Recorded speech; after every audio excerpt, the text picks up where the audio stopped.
we'll try it. If it works, excellent. If not, we're just going to warn everyone. Okay, And I'll let them know again, and you can let them know in Spanish when we right. open the rooms that we might be doing a stop and pause, and we really appreciate everyone's Sure. patience. We just want to make sure everyone has access to it. Sure. So Who do I name host right now? I'm gonna give out the host right now. you can give it back to Jennifer. To Jennifer. I reclaimed the host. Oh, you already did. Okay, perfect. Okay. So with that, Jennifer, I'm going to ask you to go ahead and start the recording if it hasn't started already. And you all should be able to see my screen. Welcome, everyone. Dave Dravid again from Plan to Place. Thank you again for joining us for yet another SAAG meeting to get you all caught up about everything Diridon Station Area. Before we do that, as we typically do, I'm going to ask Anna, one of the interpreters, to give us a quick rundown. We do have Spanish available for this meeting, and I want her to read the screen, and then we're going to go ahead and open the Spanish interpretation room. So Anna, you're on.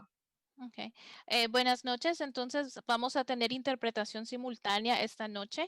Entonces lo que ustedes tienen que hacer es tienen que darle clic en el botón de interpretación y aceptar el idioma de español. Si ustedes solamente quieren escuchar al intérprete, pueden ustedes poner mute original audio y solo van a escuchar a la intérprete. No van a escuchar el audio al 20%. Excellent. Do you want me to explain it in English too? Only in Spanish, right? Spanish is perfect. Yeah, okay. That's great. And I'll explain it again that we do have the interpretation room available. You'll see that symbol at the bottom of your screen once the room is available. And if you do want to hear this entire presentation in Spanish, you'll have the opportunity to do so.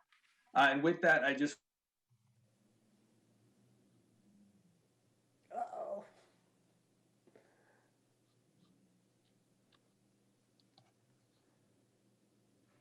Okay, there we go. What happened? Okay, so what do you do when your facilitator freezes? Just keep going. Dave, are you back? Oh, did I freeze? You just froze out for like 10 seconds. That is crazy. You guys are all moving. Okay, I'm back. So I'm not sure what happened there. Sorry about that. I was just explaining that with the interpretation, we might have to pause throughout the presentation just to make the transition between the interpreters. So you might see me stop the screen, we'll switch interpreters and then continue on. So I just wanted to ask for your patience if internet or weird things happen like just did. So sorry about that, but I'm back now and here we go. So with that, I'm going to hand it over to Kim Wallish to get us started. My main job tonight is just to extend a warm welcome to all of you.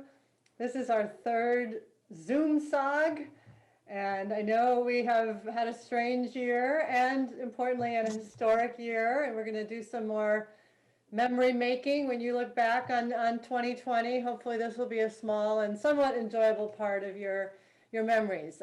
But seriously, just really appreciate the service that you continue to provide to the community, including these Zoom meetings at night. We took your feedback last time. The most important thing we heard was get the PowerPoint to us a few days ahead of time. So the staff team worked really hard to do that. If you have any other further feedback, please give it to us. I want to recognize, I think we have a few new SAAG members here tonight. I want to introduce Susan Lanza, who is the new HOA president with the Georgetown Neighborhood Association. Susan, welcome. I also see Michael Lane representing Spur. I think this might be the first time for that. Hi, Michael. Thank you. Is there anybody else? I heard we may have a new rep from the Bicycle Coalition. Please. Who is that? Could you say hi? Okay, I could be wrong about that. Is there anybody else who is new for the first meeting? ¿Alguien que sea nuevo en esta reunión? Oh. Kim, I have that Rob Rennie RSVP'd. I don't see him on quite Rob yet. Reno The Bike Coalition. como PBC. Okay, No so sé Rob si- joins us. He's Rob he's está here aquí. instead of Shiloh. En So vez de with that, the Shiloh. last thing I want to do is just recognize all the staff that are here Entonces tonight queremos reconocer a todas as las personas resources que for están you aquí. who are really, Tenemos truly, absolutely committed to this community engagement process. And with that, I will turn it back over to Dave. Just thank you sincerely for your service, especially during this time. Excellent. Thank you so much. And I just want to make sure, it looks like Armando's back in the right room. Okay, thank you. Okay, so just a real quick overview of the agenda and just some logistical items that you all are experts at this point. We'll start by just doing a quick recap of minutes, getting a thumbs up on minutes from the last meeting, talk through the SAAG agreements, which we always do, and then we're going to move into the heart of the meeting and give you a quick overview of engagement activities to date, and then go through a list of station area updates, including the amended plan, the affordable housing and implementation plan, small business analysis, and then also an update on the downtown west plan. So a lots to get through. We're hoping to keep this to about 2 hours, and we do have plenty of time left for public comment at the end as well. So we'll jump into it now. And I'm just going to ask SAAG members, you received the minutes from the last meeting, if I can get a first and second approving that before we move forward. Move approval, Baker. Thank you. We have a second. Someone's got a second, no? Second, Jason, Conservancy. Thank you, Jason Sue. Okay, great. And as usual, typically I'd love for us to be together and be able to see each other, but we still want to create that safe space, allow everyone the opportunity to speak, be really respectful of each other. Again, you all have been great at this, just as a reminder. And ultimately that we're all kind of working together toward a common goal. And I always like to say, have fun. It's always great to see you all. Just as a reminder as well of how the facilitation will work, we will have pauses throughout the presentation, and we'd love to hear from you all. We ask that even though you are panelists and can unmute yourself, that you use that raise your hand feature like you have in the past, and I'll go ahead and call on you. And then you can unmute yourself, so we kind of have an efficient process of hearing from you all. If you did call in, you can also use the *9 feature to let me know that you want to speak. And again, the raise hand feature will pop up at that point. And as well for the public, we will have an opportunity for public comment as we always do toward the end. You'll use the same feature as I just showed previously. That'll also pop back on the screen. We'll have a clock to remind you of your time to speak. And as always, we ask you to be respectful as well. Same rules apply as they do in city council meetings. And again, as a reminder, this entire meeting is being recorded and will be posted to the project website after we're done. And again, this is just as a reminder of how we're going to do public comment, and this will flash back up on the screen right before we get started. So you'll have an opportunity and plenty of time to give us some feedback then. So with that, I'm going to go, one last reminder is this is also being broadcast on the public TV channel. So for those of you that are watching this and actually want to get onto the Zoom channel, this is the link to get there and the meeting ID to access it as well. I'll read the meeting ID if you're calling in. It's 994-4323-8889. So just want to put that up there as well. Okay, that was a lot to get through just to get us started here, but here we go. So just wanted to give you all a very quick overview of, again, where we've been to date. We've been doing a lot of great engagement since February of 2018. And you'll see here on the dashboard over the past approximately 33 months, all the different types of engagement we've been doing, from SAAG meetings to small group discussions to community meetings, online surveys, which you've heard from thousands of you, which has been fantastic. And we have a project website that is heavily trafficked. So it's excellent to be able to have all these different venues. Obviously now we're very much bound to virtual formats, which hopefully down the road we'll have an opportunity to see you all in person again. But even those have provided a great platform to see you all and to engage with you all in different ways. And again, hopefully we'll see you all again in person at some point down the road.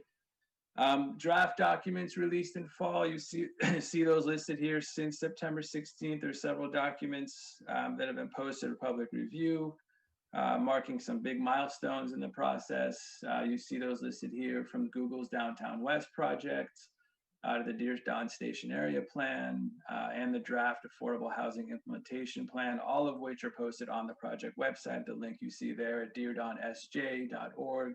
fall 2020. So highly recommend you going there and checking those out, and you'll hear a lot about those again here tonight. In terms of an overall timeline, this fall is an important time for community members to provide feedback. The city has begun to conduct a variety of events, including online tools, to collect questions and comments on the draft plans. The next round of outreach will include SAAG meetings to review the development agreement for the Downtown West project. And we are currently looking at February for this meeting. And then after that, the public hearings to consider approval of the Downtown West project, amendments to the Diridon Station Area Plan, and the Diridon Affordable Housing Implementation Plan will also all be happening beyond that time frame. So just wanted to give you a quick update there on the overall timeline.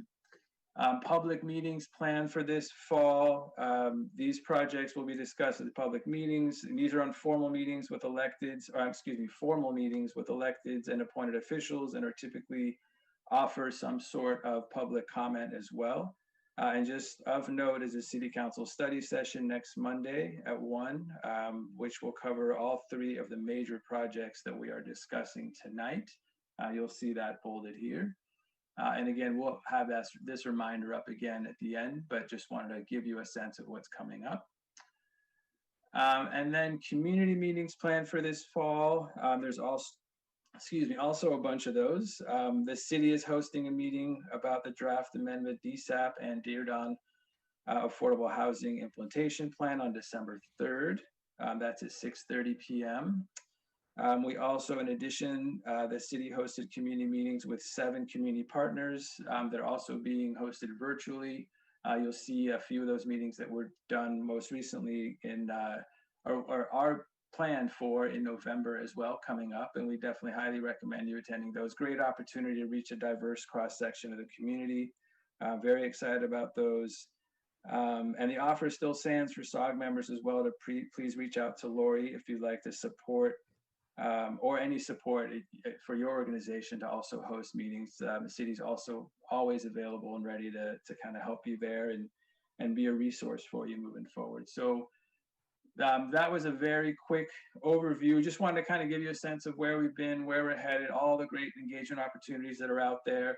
But with that, wanted to take a quick pause to see if SAAG members had any questions or comments about what I just presented here before we launch into the meat of the presentation. So over to you, SAAG members. If you want to use the raise your hand feature, happy to give you a chance to speak. If not, we can launch into the presentation itself. All right, that was easy. So there's one question, Dave. I see Sandra has her hand up. Oh, Sandra. Hey, how you doing? Sandra, Plant 51. I just want to make sure I looked through and saw some of those dates, but just want to make sure that we'll receive the links for those later. I didn't see any links. I just saw the dates. Links to upcoming meetings? Right, right. Yes. Yeah, I believe Lori's been sending links to most of those. If not, we'll make sure that you have it. And all that information also will be on the project website. So we'll make sure that you have all that info. Great, thank you. Sure, and sorry I missed your hand. I realized I didn't scroll all the way to the top of my panelist screen. Thanks for that, Kim. Okay, so with that, this is one of those times where I'm gonna ask you all to be very patient with, Dave, oh, we got one more. Jeffrey, see it. Kim, you are hired as. I'm on it. You are totally on it, thank you. Jeffrey, sorry about that, you're up. Yeah, just a question. In terms of the documents and the timeline list, I'm not seeing on here an update on the analysis by HR&A of the economic analysis underlining the community benefits plan, the total dollar value of the community benefits plan. When are we? And I didn't see in the other presentations and documents that were transmitted, I didn't see that either. When will we be seeing that? Because I think last we spoke, that was supposed to be a part of an info memo that I would have thought would have been released by now. Yeah, what I said last time was we are going to talk about the incentive zoning analysis. And what we committed to council, and we're going to share with you tonight, is some initial insights into the question that you're getting at, Jeffrey, but we're just not to the point yet to have that kind of more complete information or analysis. We'll get Well, I think that those are two different things. I think the incentive zoning is separate from the downtown west, the part of yeah. Okay, so it's not done yet. When will we expect that to be released? The incentive zoning, or there will No, be, not the incentive zoning. The apologies. There was direction from council.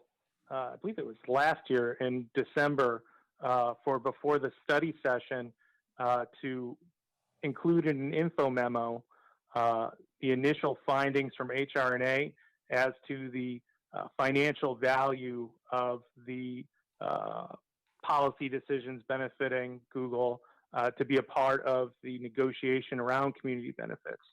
So I think it was our expectation that because we're getting close to the study session, that information would be made public. Is it still the city's intent to do so? no, the city's intent is what I had said when I was asked that question, and I committed to Councilmember Peralez and the council, was that we would share when we had them some initial insights.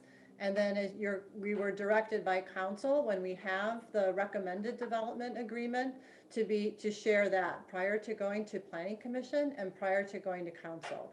So that February meeting will be a really important meeting. That's the opportunity where we'll share our recommendations. Thanks so much for the question, Jeffrey. Thank you, Kim. And unless I'm missing anyone else, Kim, I'm going to move forward now.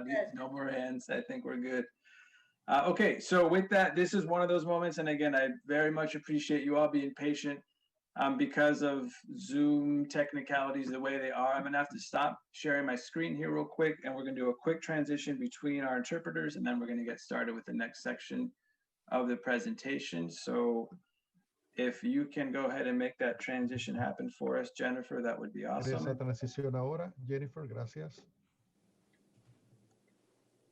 All right, so Armand, there we go, perfect.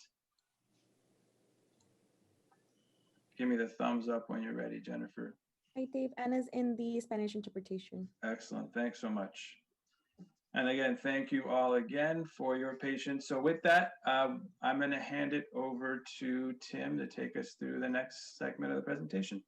Great, thank you very much, Dave, and good evening, everyone. Go to the next slide, please. I want to start with an update on the draft amended DSAP. So since your last meeting, the draft amended plan has been posted online along with a technical memo on the approach to the environmental analysis. We're also collecting comments and questions through an online feedback form at the same link. There will be many more opportunities to provide feedback at engagement events this fall, including a community meeting on December 3rd. We are requesting and encouraging comments on the draft amended DSAP by January 8th so that we can take them into account, consider the feedback, make changes to the draft amended plan, and write staff reports with recommendations. The last stage in the process will be the public hearings, and we're targeting those in the spring. Next slide. Quick reminder of the reasons to amend. There are some changes in the land use concept with more mixing, opportunities to increase heights and development capacity in the city's most transit-rich area, and alignment with related plans for mobility, parks, open space, and trails, and also coordination with the downtown design guidelines and standards that the council adopted last year. The draft amended plan affirms the general vision to transform the station area into a dynamic mixed-use urban neighborhood anchored by our world-class transportation hub in the SAP Center. But we did, however, adapt the objectives, themes, and goals to embody the overall spirit and characteristics the community indicated are important. So this is an opportunity to develop a sustainable and equitable plan around Diridon Station to allow for more urban vitality, economic activity, and to act as a catalyst for similar development in surrounding neighborhoods. Achieving these goals requires adding capacity for more housing and office through increasing building height limits in some areas. And we took great care to consider the specific context of each site when making a recommendation regarding its redevelopment potential and appropriate height limits. The draft amended plan includes some design standards and guidelines to supplement the downtown ones and reflect the unique characteristics of the Diridon Station area. And the planning process also includes aligning the general plan designations with the recommended development program. The plan will continue to be used as the basis for reviewing applications for development projects and guiding public infrastructure investments. The amended DSAP is organized in topical chapters, including an introduction that includes the equity lens that we're taking as when we look at the plan policies, as well as the updated objectives and a summary of the community engagement. The station area development chapter covers land use, building heights, urban design, infrastructure, and affordable housing. Then open space and public life includes parks, plazas, trails, and public art. Mobility covers transportation and parking, and then there's a brief plan implementation chapter. Major changes in the draft amended DSAP include the 12-acre boundary expansion to include all of downtown West and some areas planned for future parkland acquisition.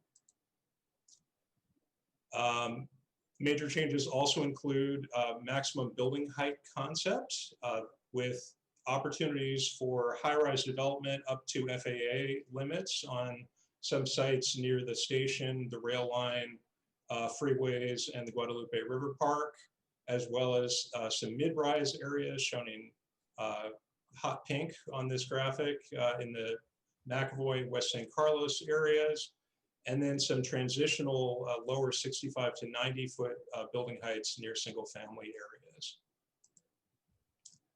And specific changes in the recommended building heights since the spring 2020 round include several areas with reduced building heights shown in blue, including the area west of Stockton adjacent to the Alameda Urban Village, the kind of pointy triangular site on the north side of Park Avenue, based on, and then also the area along Delmas near Osiré.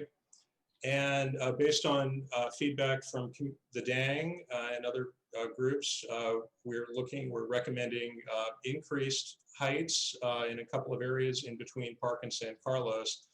And we have a new step back transition standard in the areas where those green lines are indicated, where we are proposing to allow taller buildings next to lower height contexts. So the draft urban design concept expands on the 2019 downtown design guidelines and standards, including changes to the framework plans that kind of govern the place and block specific aspects of those standards and guidelines. And the pink and blue lines on this map introduce a proposed new massing transition standard for tall buildings next to a lower height context.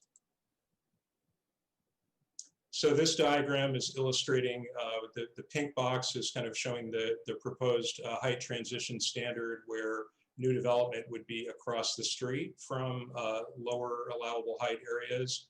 And the 3D illustration is showing kind of how that works with an allowable built area based on this step back line, and then a representative typical building footprint within that envelope.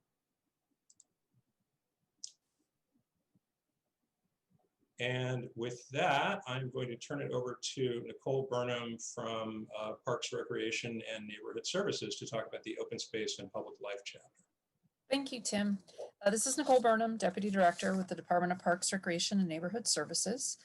Next slide, please.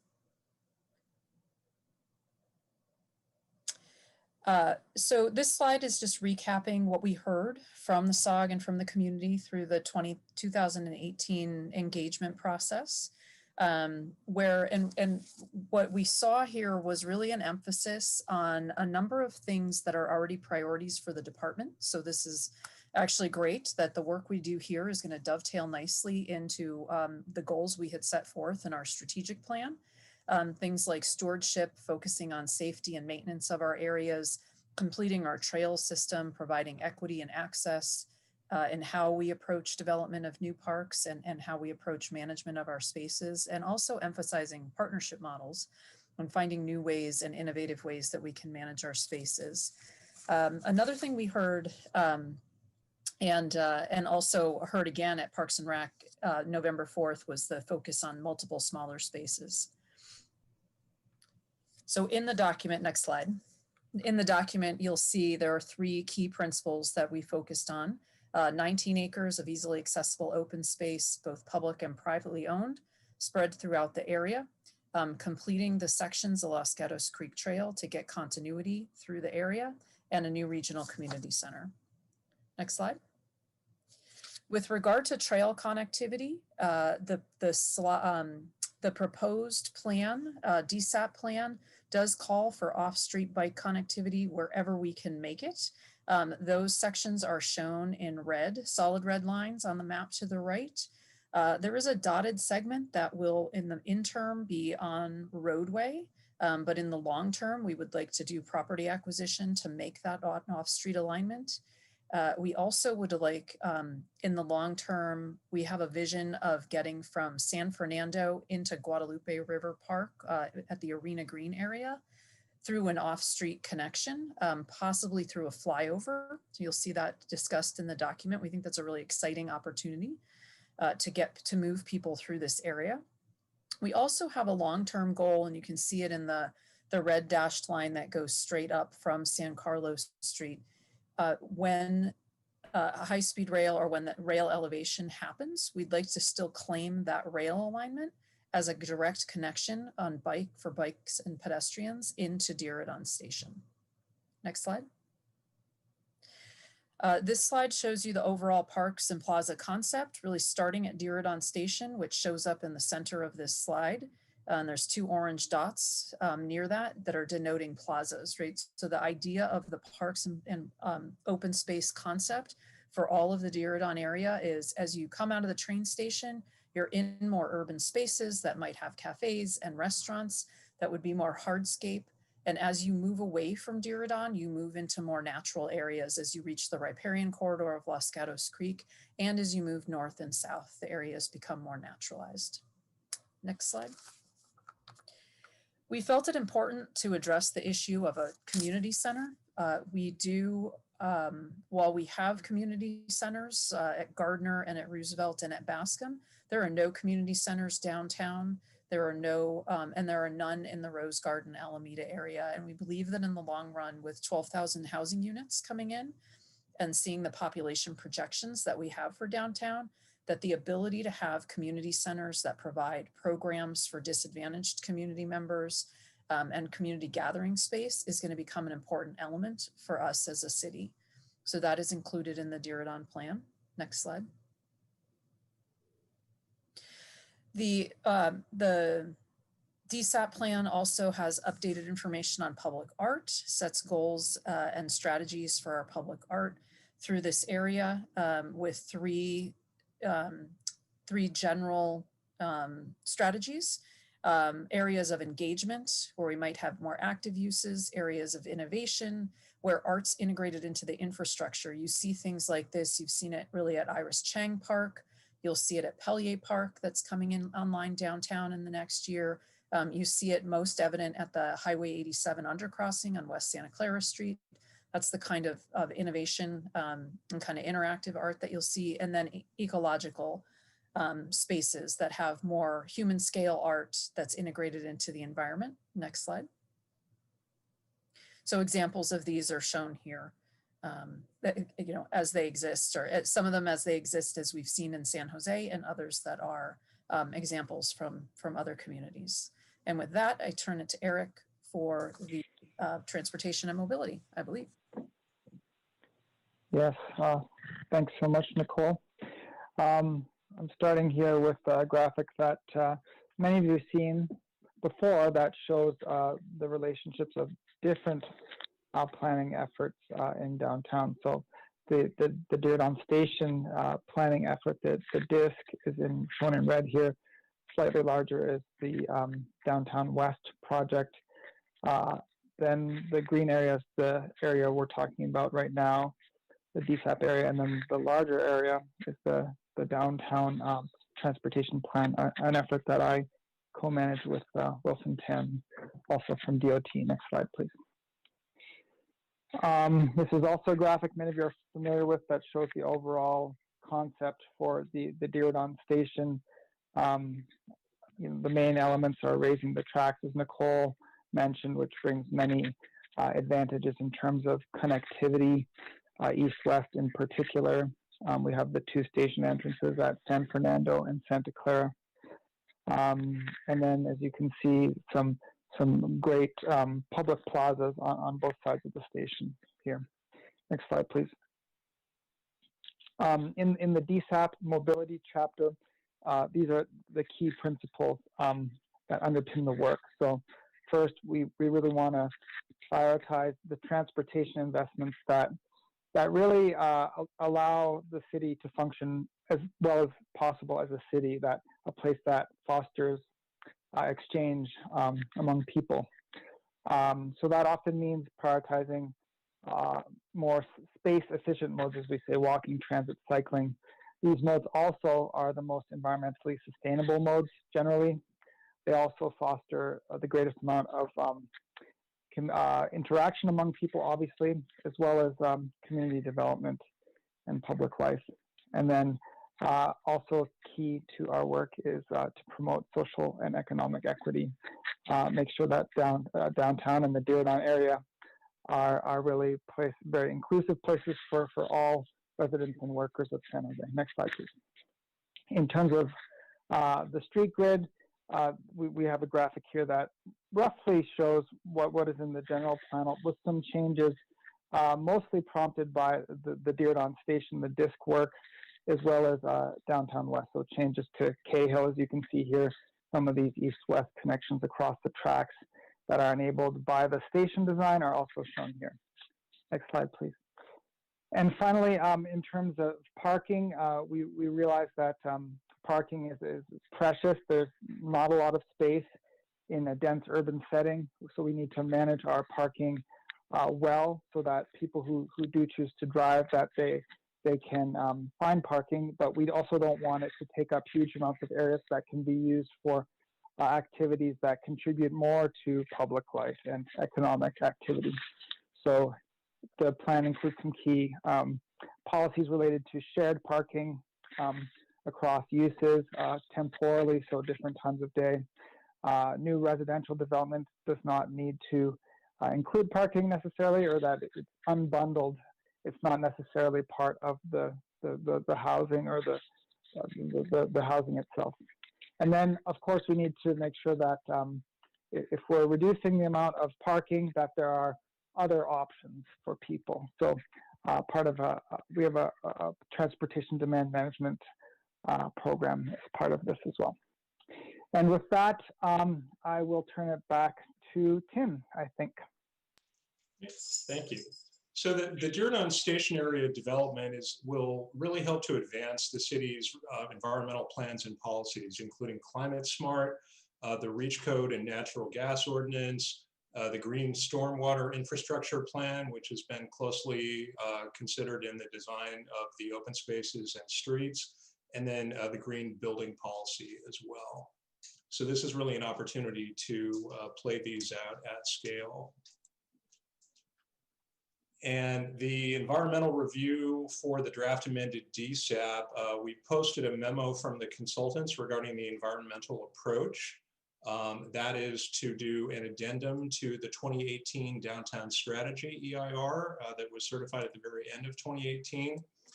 The Downtown Strategy EIR superseded the 2014 DSAP EIR in providing program level environmental review of plan development in the Diridon Station area.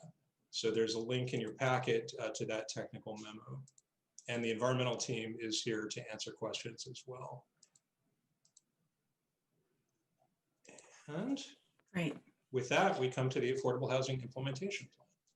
Thank you, Tim. Hi, I'm Kristen Clements. I'm with the Housing Department. Released with the draft Diridon Station AP amendment was an executive summary, and the full plan for the the Affordable Housing Implementation Plan has been posted separately with a link from the same page. So there are lots of opportunities to provide feedback on the plan, and we're looking for that feedback with the same schedule as for the full draft amended DSAP through January 8th. And we'll also be holding a couple of separate housing outreach sessions as well. So, and again, the timeline for this to move forward is in tandem together, we think, with the draft DSAP amendment in spring 2021, but we will be giving you a quick highlight of what the plan contains. Next slide.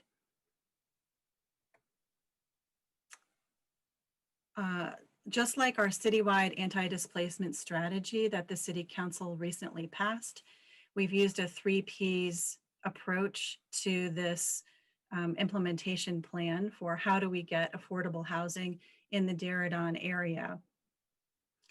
First, we're taking a production focus because it's important to increase the overall stock. And obviously this is a development project. But in addition to what Council asked us to focus on and to the integration of affordable housing into the Diridon Station area, staff also integrated the other 2 Ps, which are preservation of existing affordable housing and protection of vulnerable residents and renters in the area. Staff integrated these other 2 Ps to respond to feedback from the community and to be consistent with best practices on residential anti-displacement work. We've seen the importance of keeping people in place, especially over the last few months with COVID, and to ensure that housing is safe and that people feel safe in staying in their units. Next slide. As we thought about the areas in which to focus on each of these 3 Ps, what the plan recommends is that, again, they're focused in 2 kind of different areas. First, production will be focused in the Diridon Station area boundary, which is the solid line in the middle. I think it's black. And then the preservation and protection focused area for anti-displacement efforts, if you will. We took a half-mile buffer around the Diridon Station area, and we're calling that the Neighborhood Stabilization Study Area. And as our consultant that we engaged for this study recommended, the half-mile distance was recommended because there's evidence from research regarding the development of BART and other public transit that there is a price effect at a half-mile radius, that rents do go up when you're very close to transit. And the idea that displacement strategies are broader than just any immediate area syncs up with the fact that with our citywide residential anti-displacement strategy that the council just passed in September, that's even a broader frame. And frankly, most of those strategies will be implemented citywide. But we were trying to think whether anything from that could be place-based for Diridon. Next slide. Just as a reminder, from the poll results from the SAAG in September, you all voted that you were supportive of taking a broader area, the Neighborhood Stabilization Area, for preservation and protection, which syncs up with what the plan recommends. And there was interest in prioritizing this broader area, the NSA, for implementation of some of the citywide anti-displacement strategies. Next slide. So this slide summarizes what I think is really the heart of what the draft housing plan recommends. So for the Diridon Station area, the overall goal is that at build out of the draft amended DSAP, we're going to have a restricted affordable housing count that ranges in affordability from extremely low income all the way up to moderate income of 25%. And we're thinking about this as an overall balance number. And that range, when you look at what our current incomes are, the maximum income for an extremely low income household for a family of 3 is just over $42,000 a year. And that same family of 3 could make up to almost $153,000 a year and be considered moderate income. So that's what, we consider affordable housing. It is a range of worker incomes. And some of that housing we expect will also serve homeless households with supportive services provided as well.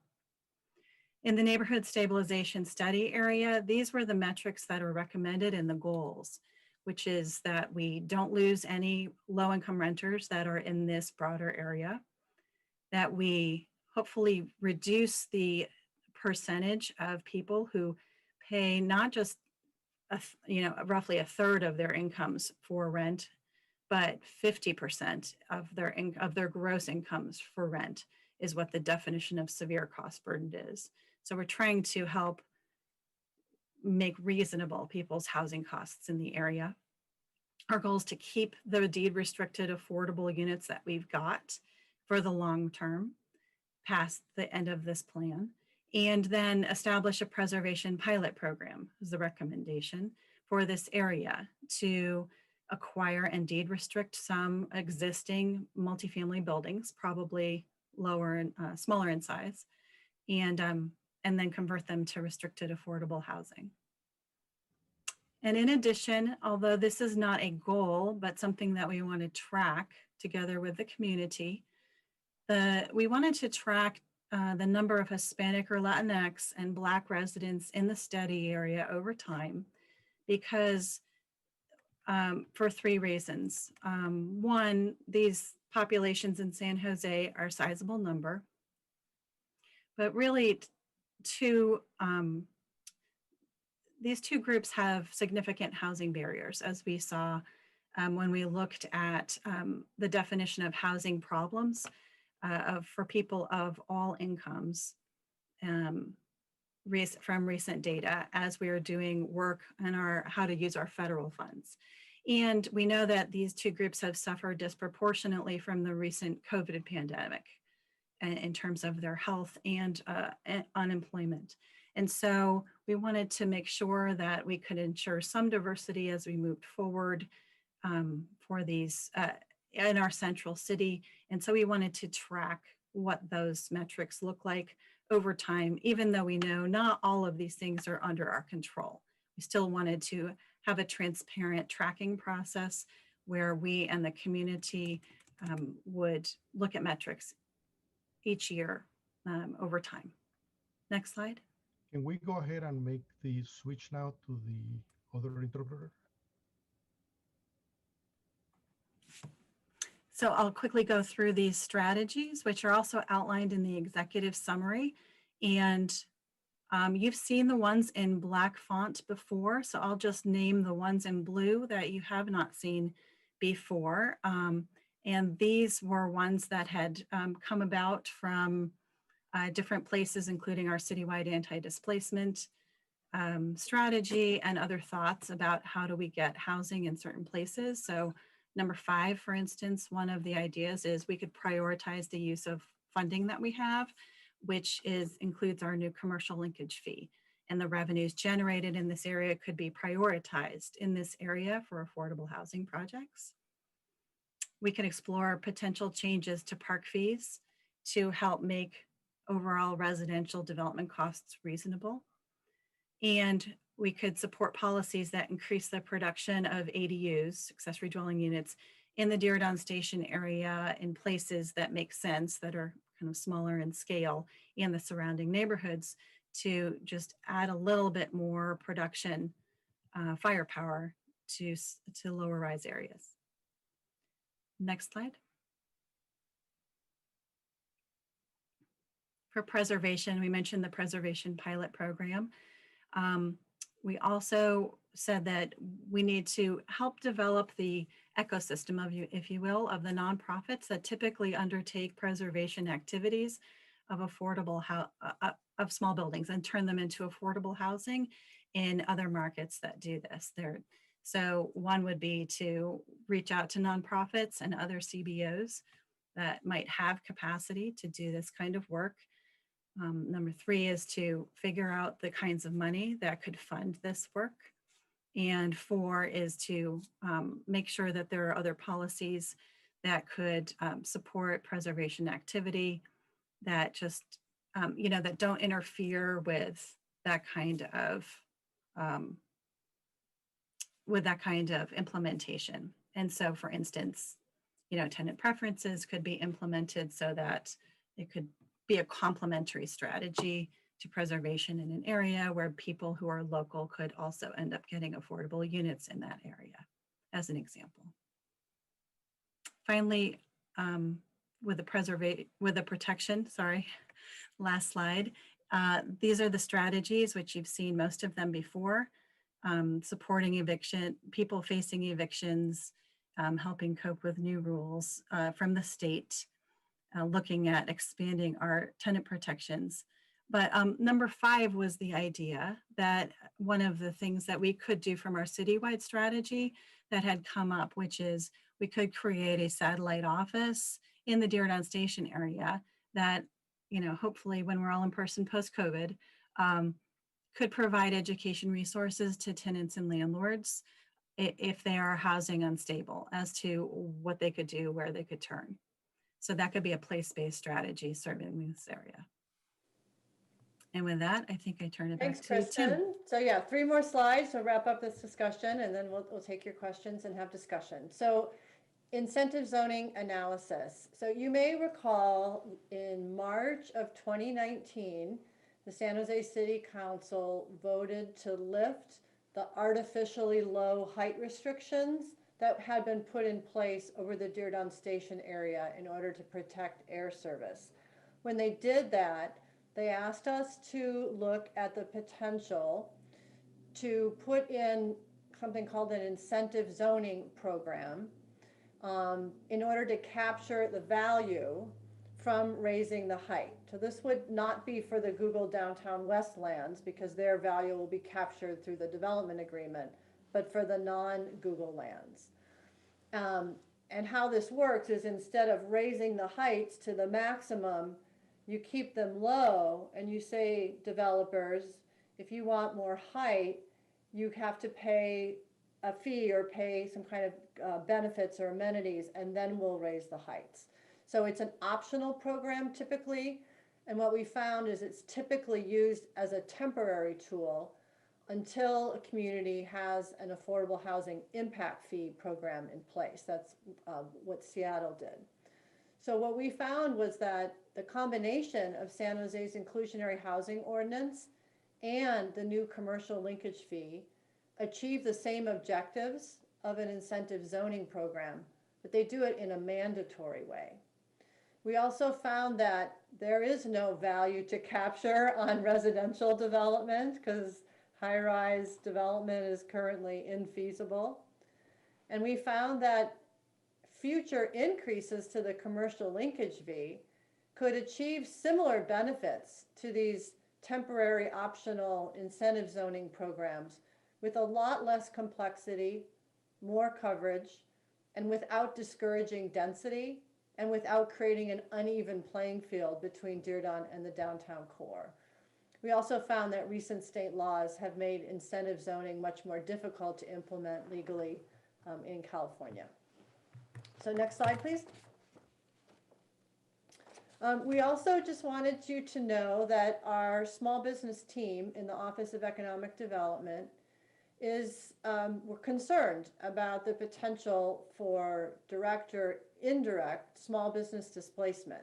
So while development of this area will create opportunity for small business, it will also have displacement concerns. So we are completing a high-level analysis of small business in the Diridon Station area, and we're drawing on our insights from our anti-displacement work in the Alum Rock corridor, from studies VTA has done, and from our ongoing economic recovery work about small business resilience.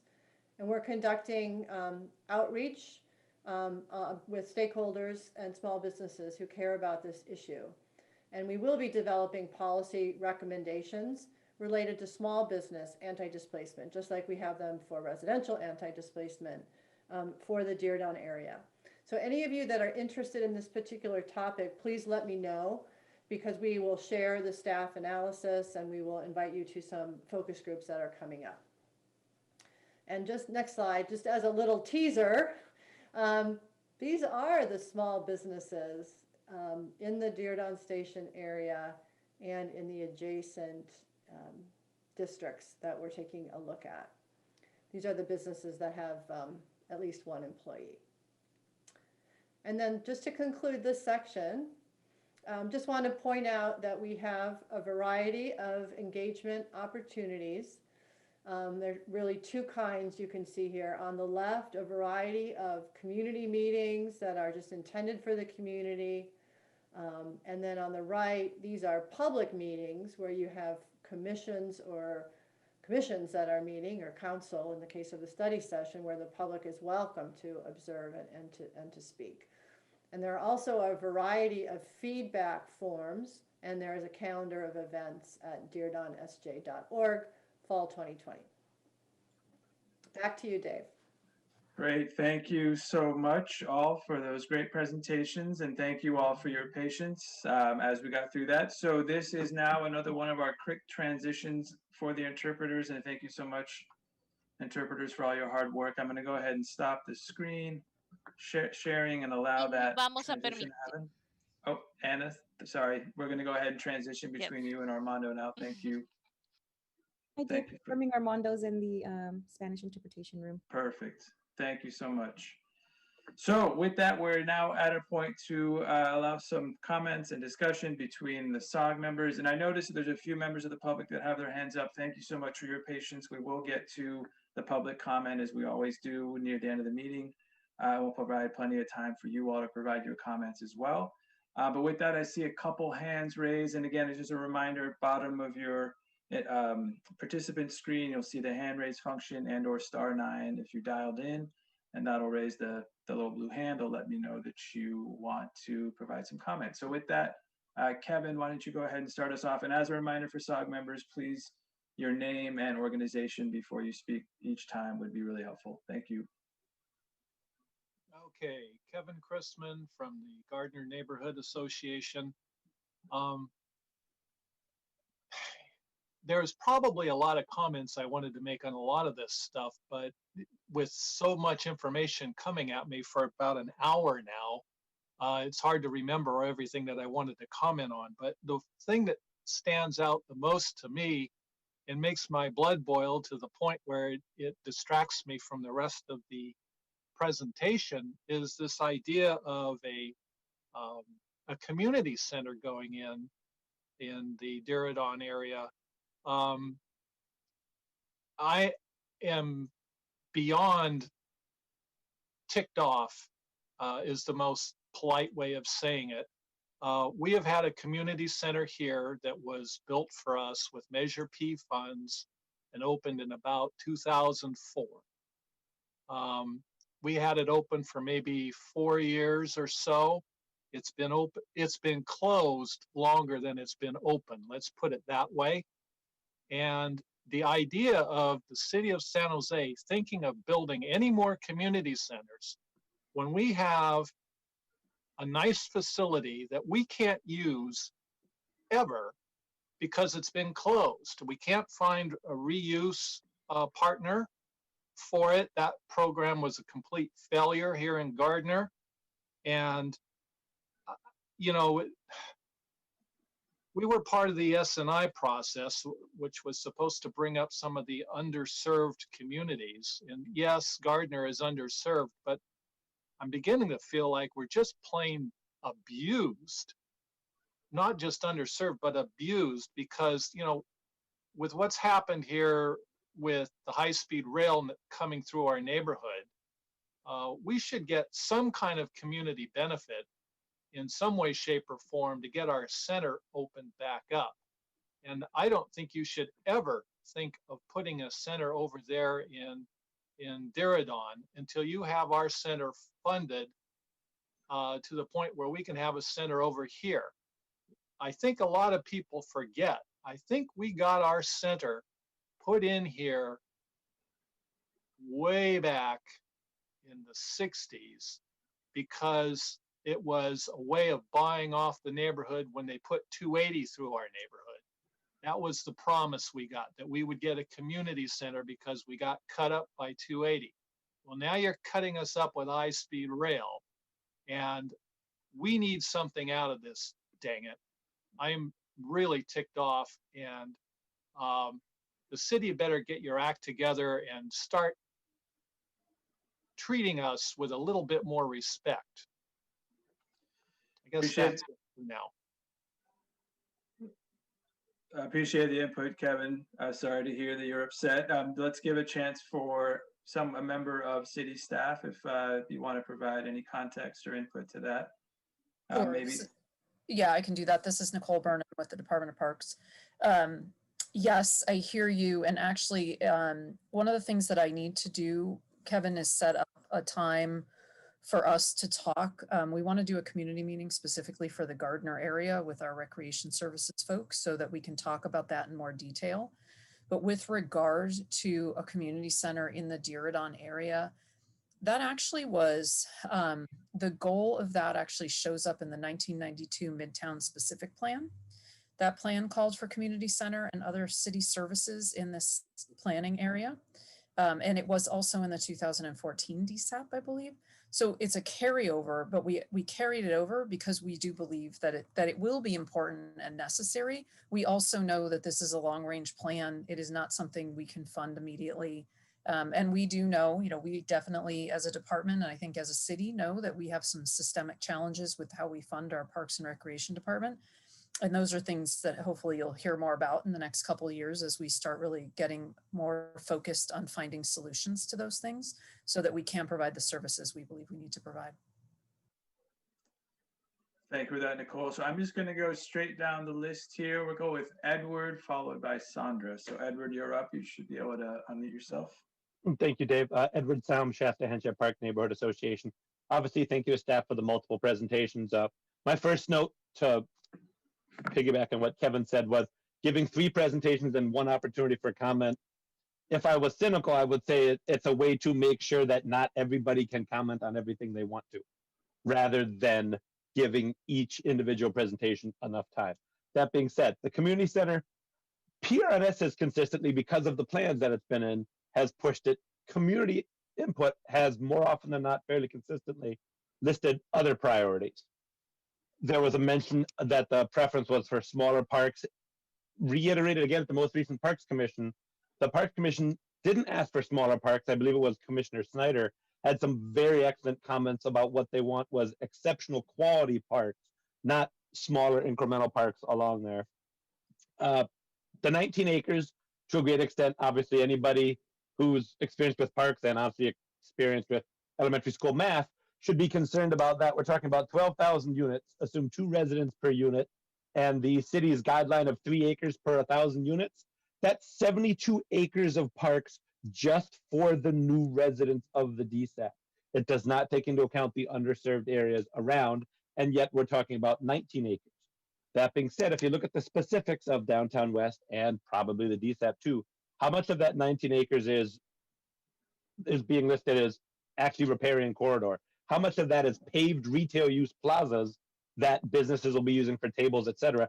Really not recreation space. How much of that is circulation would be a question. Google isn't agreeing to a conservation easement on their portion. So how do we deal with the potential for this sale of this land at a later date and that 19, which is already drastically under the city's own guidelines, being further cut from there? And the one other thing, fairly consistent, the consistent refrain, need to cut fees to encourage housing or other things. And the default response is, let's cut the park fees. PDO fees always seem to be what ends up getting cut. And when you've got an area that's drastically underserved and you're proposing substantially underserving it even further with this new developments, then to reduce the fees even more, you're not only saying there'll be fewer parks than necessary, you're saying there'll be less money to make quality parks. So inferior smaller parks for more people seems a recipe for disaster. And with that, I'll give time to the rest of the SAAG members.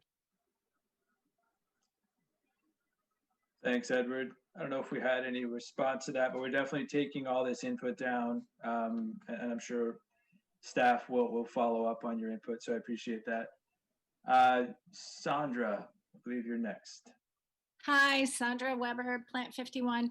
I'll refer specifically to two slides, the updated public art section and the street network. We've had quite a bit of feedback from Cahill residents that surround the park. That would be Georgetown, Cahill, and Plant 51, and people who live in St. Leo's.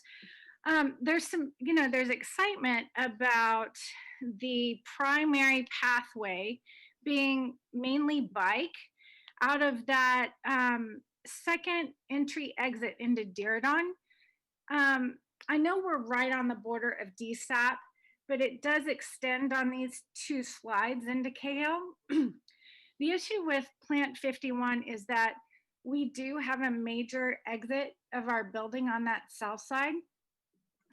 We're not opposed to shutting that down for pedestrian and bikes. We just want to flag it and make sure that we can plan ahead if we need to close that gate, because we are looking at increased security features or new gates. So the sooner that we can know that, the better. But they are excited. Thank you, Sandra. And if it's helpful, I'll just chime in that there's a lot of design options there and no current proposal to, close that location to vehicular traffic right there. But it's certainly something we can take up with Plant 51 specifically, if you guys are in that phase and kind of open to or curious about what that might look like. So thanks so much, Sandra. Yeah, just on another notice for that, there is bottlenecking right there all the time. Yeah. I'm sure you're aware. Yep. And I guess the concern is if you increase the traffic there, what happens? Right. So yeah, just keep us apprised. Yeah. Thank you. Absolutely. Jess, if you could remind folks who you are as well, that'd be great. Thank you, everybody. Sorry about that. I'm Jessica Zank, and I'm the Deputy Director for the Department of Transportation. Thank you. Okay, great. Thank you for that. So next we're going to go to David, followed by Jeffrey. David, you should be able to unmute yourself. Great. Thanks, Dave. David Meyer from Silicon Valley at Home. I just want to say thanks to the staff for all these presentations. Real quickly on the Affordable Housing Implementation Plan, haven't gotten a chance to go through it all myself, but really appreciate the presentation, and it seems like we're going in a really great direction. And looking forward to continue to work with the city on that going forward. I did want to just more quickly say a little something about the more general area plan and really kind of the housing capacity more generally and heights. I think that the one thing that we're concerned about is as this plan evolves and is modified, that there are some areas that have really been targeted for really helping us meet our housing goals by having the highest potential heights and capacity. And we're concerned that as we go along, there's the potential to whittle away in some of these places. And even though they're, small areas within the Diridon Station area, they might have, whittling away at potential residential capacity in areas, especially in the southern part, could have an outsized impact and really push off, residential, burden basically to other parts of San Jose, because we know that there are so many jobs coming into the area and we want to have a station area that has a lot of jobs and a lot of housing. We're concerned that kind of in between kind of some of the last previous plans we've seen and now, we originally were looking at about 13,000 new homes potential, and roughly 45,000 new jobs. But kind of as we've gotten to now, we've seen that realistic housing numbers are already starting to come down. We're concerned we've probably already lost like 15% of that original number. And we've actually then see a potential increase in the amount of jobs. And, we're not here to speak against jobs. We know this is gonna be a job center, but we do really think it's important that we're careful about losing potential for residential capacity in this area as we're considering bringing even more jobs. I think that really just kind of the point that we want to make is that we want to ensure that the heights that we're talking about in the area, and as we're talking about different modifications in different areas, that this isn't going to be adjusted in a way that's going to jeopardize potential residential development, because I think we've done some analysis, and you know, in order to meet these residential targets that we've set for ourselves, we're going to need to be able to build high rises. We need to be able to do high rise development if we're going to meet these targets. And it's already in a position where it's very expensive, and any potential further reductions or challenges to the potential for that kind of residential development in the areas that are targeted for residential development in the DSAP is only going to make it harder, and only make it that much harder for us to meet our overall housing targets. So the just real quick questions that I had, just two quick questions.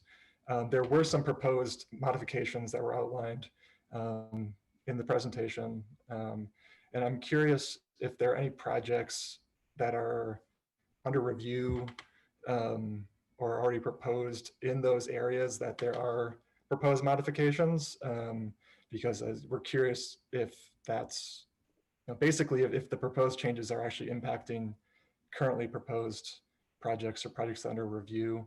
And then just also if there's any comment that can be provided on some of the proposed height changes, how is that potentially altering overall residential capacity in the area? And is that being taken into consideration as part of these proposed changes that we saw today? Thanks. Thanks for that, David. Tim, do you want to start? Yeah, so let's see. There are quite a few active or proposed development projects in the DSAP.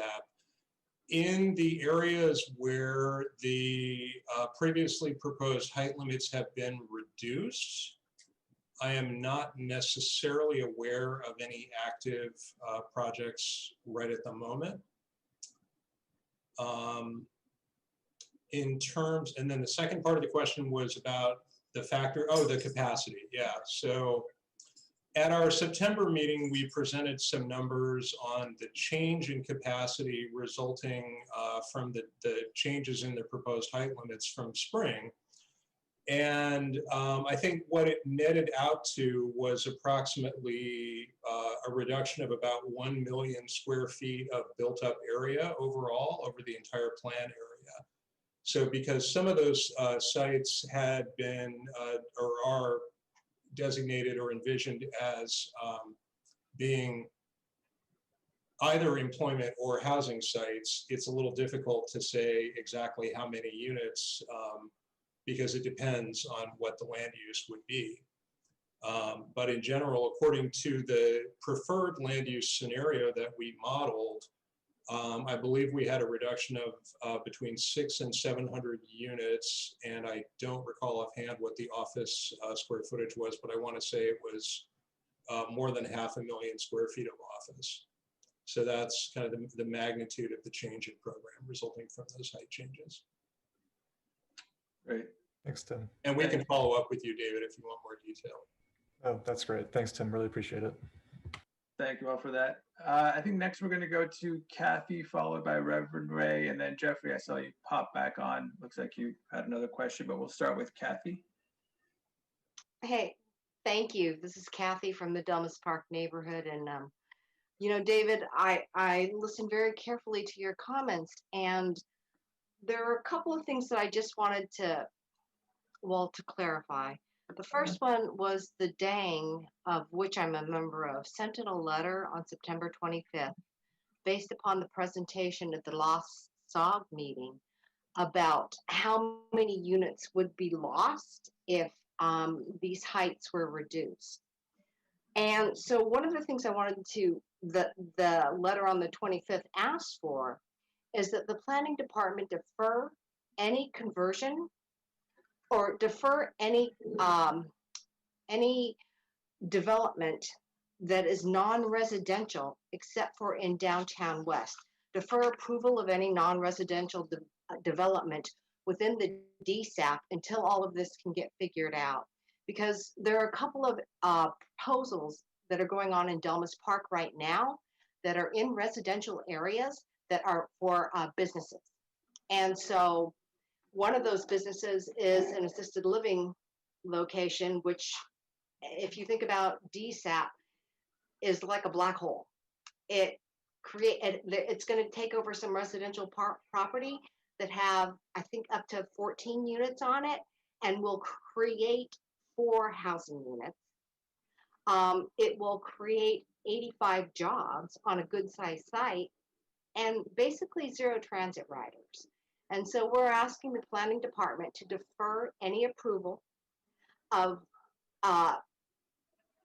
what does it exactly say? Of non-residential properties in DSAP until the DSAP is completed.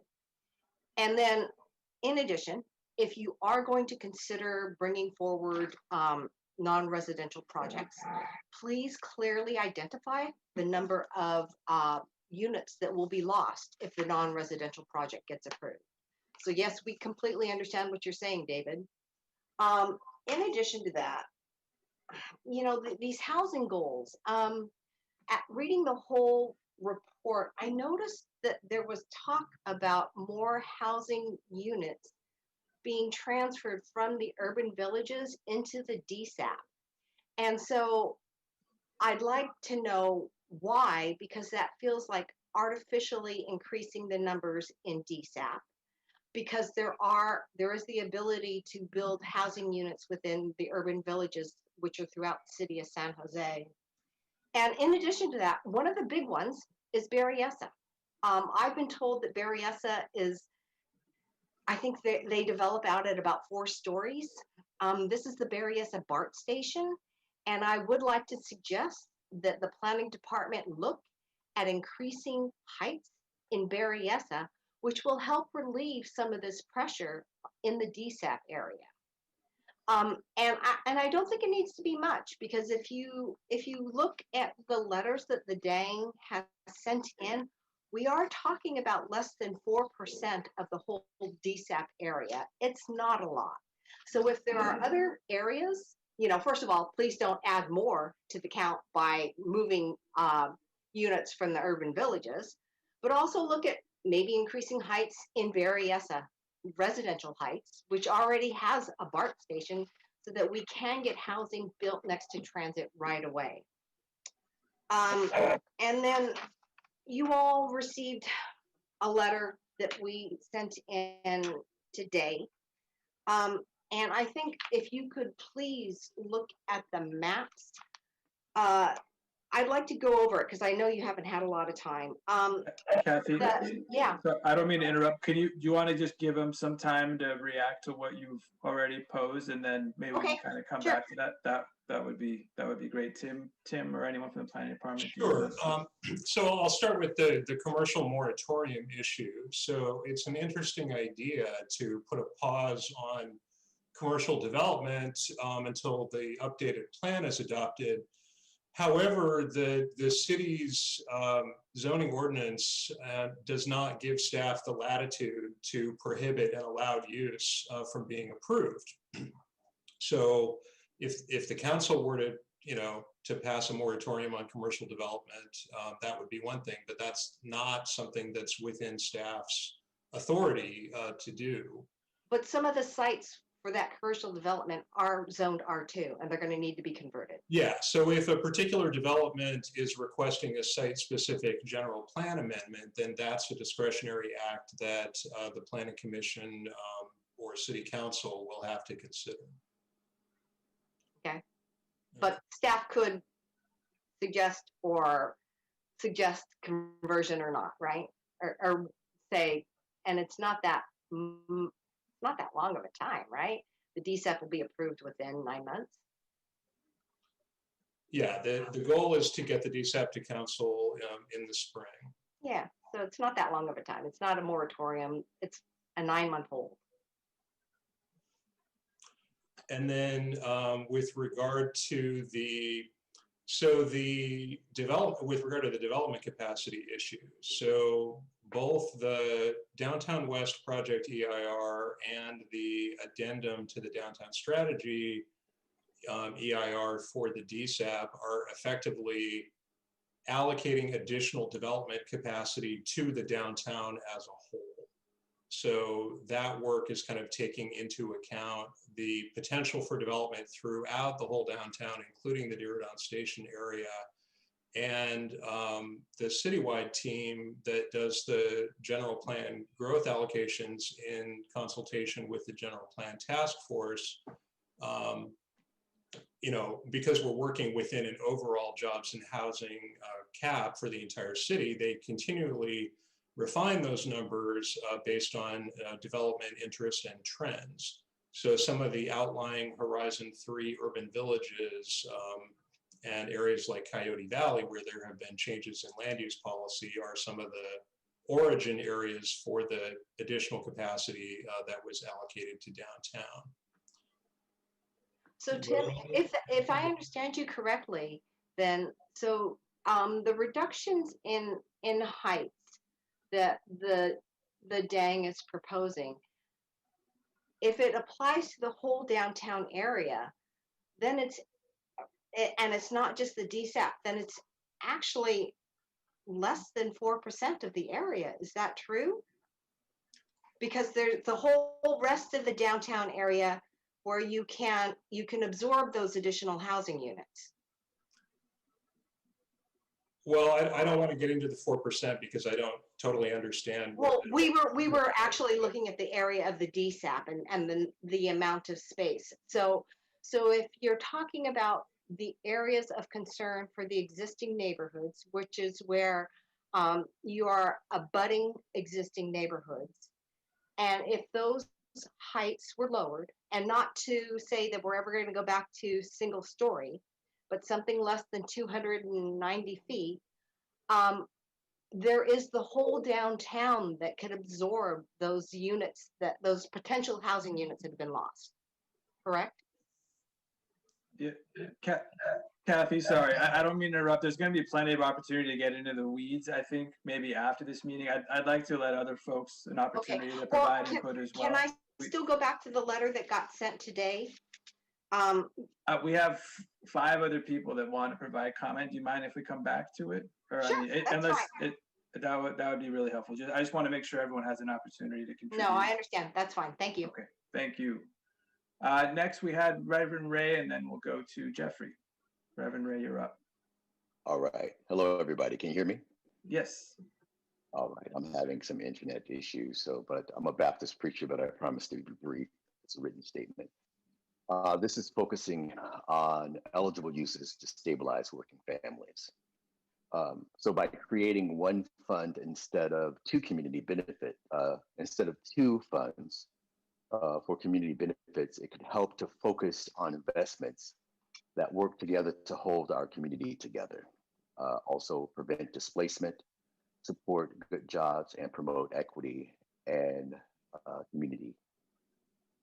In addition to that, community ownership among our lowest income residents. So this is the objective for creating one fund opposed to 2 funds. In addition, it helps promote preserving naturally affordable housing, producing affordable housing, including land acquisition, supporting community ownership within housing, i.e. the community land trust or cooperatives. In addition, legal assistance and homeless prevention, workforce development, and education for youth and development. So the benefit of having a centralized fund, a single fund opposed to 2, increases the ability to focus on the needs opposed to having 2 different funds, which kind of separates one's focus, if that is the main objective and goal. Thank you. I appreciate that, Reverend Ray. We are going to be getting into the Downtown West plan in the next section, and we'll talk a little bit more about that as well. I think that might be what that was referenced into, but definitely noted, and I appreciate your input there, and we can maybe bring that back up when we get to that section. So thank you very much for that. Yeah. Sorry, I think I'm early, but no problem. Save that for, but you have to appreciate how short I was. That was fantastic. That was a model effort there, Reverend Ray. I appreciate everyone. If we can keep our comments focused like that, that would be a great help. And I want to respect everyone's time here tonight and not keep you all too late. And I want to remind you, this is certainly not the only opportunity you'll have to provide input. As we said before, city staff is more than willing and able to reach out, hold smaller meetings with you all as needed, and share that information and get more input as we go. So don't feel like you need to get it all out here tonight. This is really an effort to give you an update on where we are in the process. So with that, I'm going to go to Jeffrey, followed by Harvey, and then Dan. So Jeffrey, you're up. Yep. Yeah, just one quick comment on the incentive zoning. You know, appreciate that the feasibility analysis for high-rise residential and SB 330, which, you know, came after that initial council direction, would probably make it not possible to explore for residential. But I think for non-residential uses, still plausible. I think looking, for instance, at the city's KMA analysis of feasibility for the commercial linkage fee, you saw there was $5 in additional feasibility for a high-rise office versus a mid-rise office in the downtown. And so I think I really encourage you to make sure that we're using all the resources that the city's invested in this analysis. It didn't look like there was any kind of quantitative analysis in the remarks or in the write-up around that issue. And so, you know, additionally, you know, I think the sensitivity analysis we saw from that KMA report showed that, you know, for low parking requirements that you can have for each 0.1% reduction in a parking ratio, you could have between $7 or $9 in additional feasibility in that instance for a commercial linkage fee, but, you know, possibly for an incentive zoning fee. If we're really looking at what are all the policies that the city's making for the non-Google, particularly, you know, non-residential developments, you know, we're still exploring that, because certainly we have a lot of needs. But on just a question, in terms of the metrics in the affordable housing plan, you know, appreciated some of the demographic kind of displacement related metrics. I would worry that because of the geography we're looking at, you'd have to look at something like a 5-year American Community Survey average number, and so you'll have kind of really a trailing metric by as many as 5 years, just because of, you know, the granular data you'd need. I'm wondering why, perhaps, given the focus on preservation, we weren't setting a metric of a goal for how many units we're trying to preserve, and whether or not the city be open to that. I think about something like the Housing Accelerator Fund in San Francisco. When that was stood up, you know, they sought to preserve 1,500 units. You know, and I think now they've been able to, you know, leverage different funding sources and you know, starting from that goal to even set their eyes even higher. So as we start this process, I think we should look at some kind of a metric goal when it comes to preservation. I don't have that number in hand, but wondering if staff has any reaction to that. Yeah, I can comment on that, Jeffrey. It's Kristen. Yeah, actually, we did set a goal on the preservation of units. And so once you look at the plan, the draft plan, it's actually on the last page before the appendix starts, is where the metrics are. And I do get your point about the 5-year smoothed ACS numbers, and we're striving to do something that was kind of more easily obtainable than IPUM's data for a small area. And so we kind of went back and forth on that, but I would love to noodle on that with you some more. But the preservation number that we have, the baseline is 1,641 units. So our desire is not to lose any of the deed restricted units in that area, and then build from there. So, you know, and then run the pilot so that we can get some more restricted affordable out of the existing non-restricted, but naturally affordable, if you would, in that area. So, but I would welcome your thoughts about how many, given what the data says about units that are in that area. Is a little hard to project because it's chicken and egg about the resources that could be available. Great, thank you Yeah, both. we And- welcome that conversation. Thank you. Sorry to cut you off, Chris. And just a reminder, if we could spell out the acronyms, ACS, I'm assuming American American Survey. Community Survey. Yeah, just for the general public, just so we're all on the same page, that would be really helpful. Okay, thank you for that, Jeffrey. So with that, we're going to go to Harvey and then to Dan and then to Justin. And I want to again encourage you all to keep your comments focused and pose your questions so we can provide plenty of time for everyone to contribute. So Harvey, you should be able to unmute yourself now. I have. Thank you. And thank you to staff. Thank you, Dave, for leading this effort. I want to second the comments that Kevin provided around the community center. The city has community centers throughout the city and has very great difficulty in providing the operation and management funds to keep them going. So we have a fairly new community center that we are totally underutilized in this community that is within walking distance of this DSAP. I want to also speak to the comments that Ed made. I fully agree. I wish that we had had opportunities between each of the presentations to comment because frankly, I was struggling with getting my laptop up and running and wasn't able to actually write down the comments that I want to make. But also the comments he made in terms of the presentations, I fully support.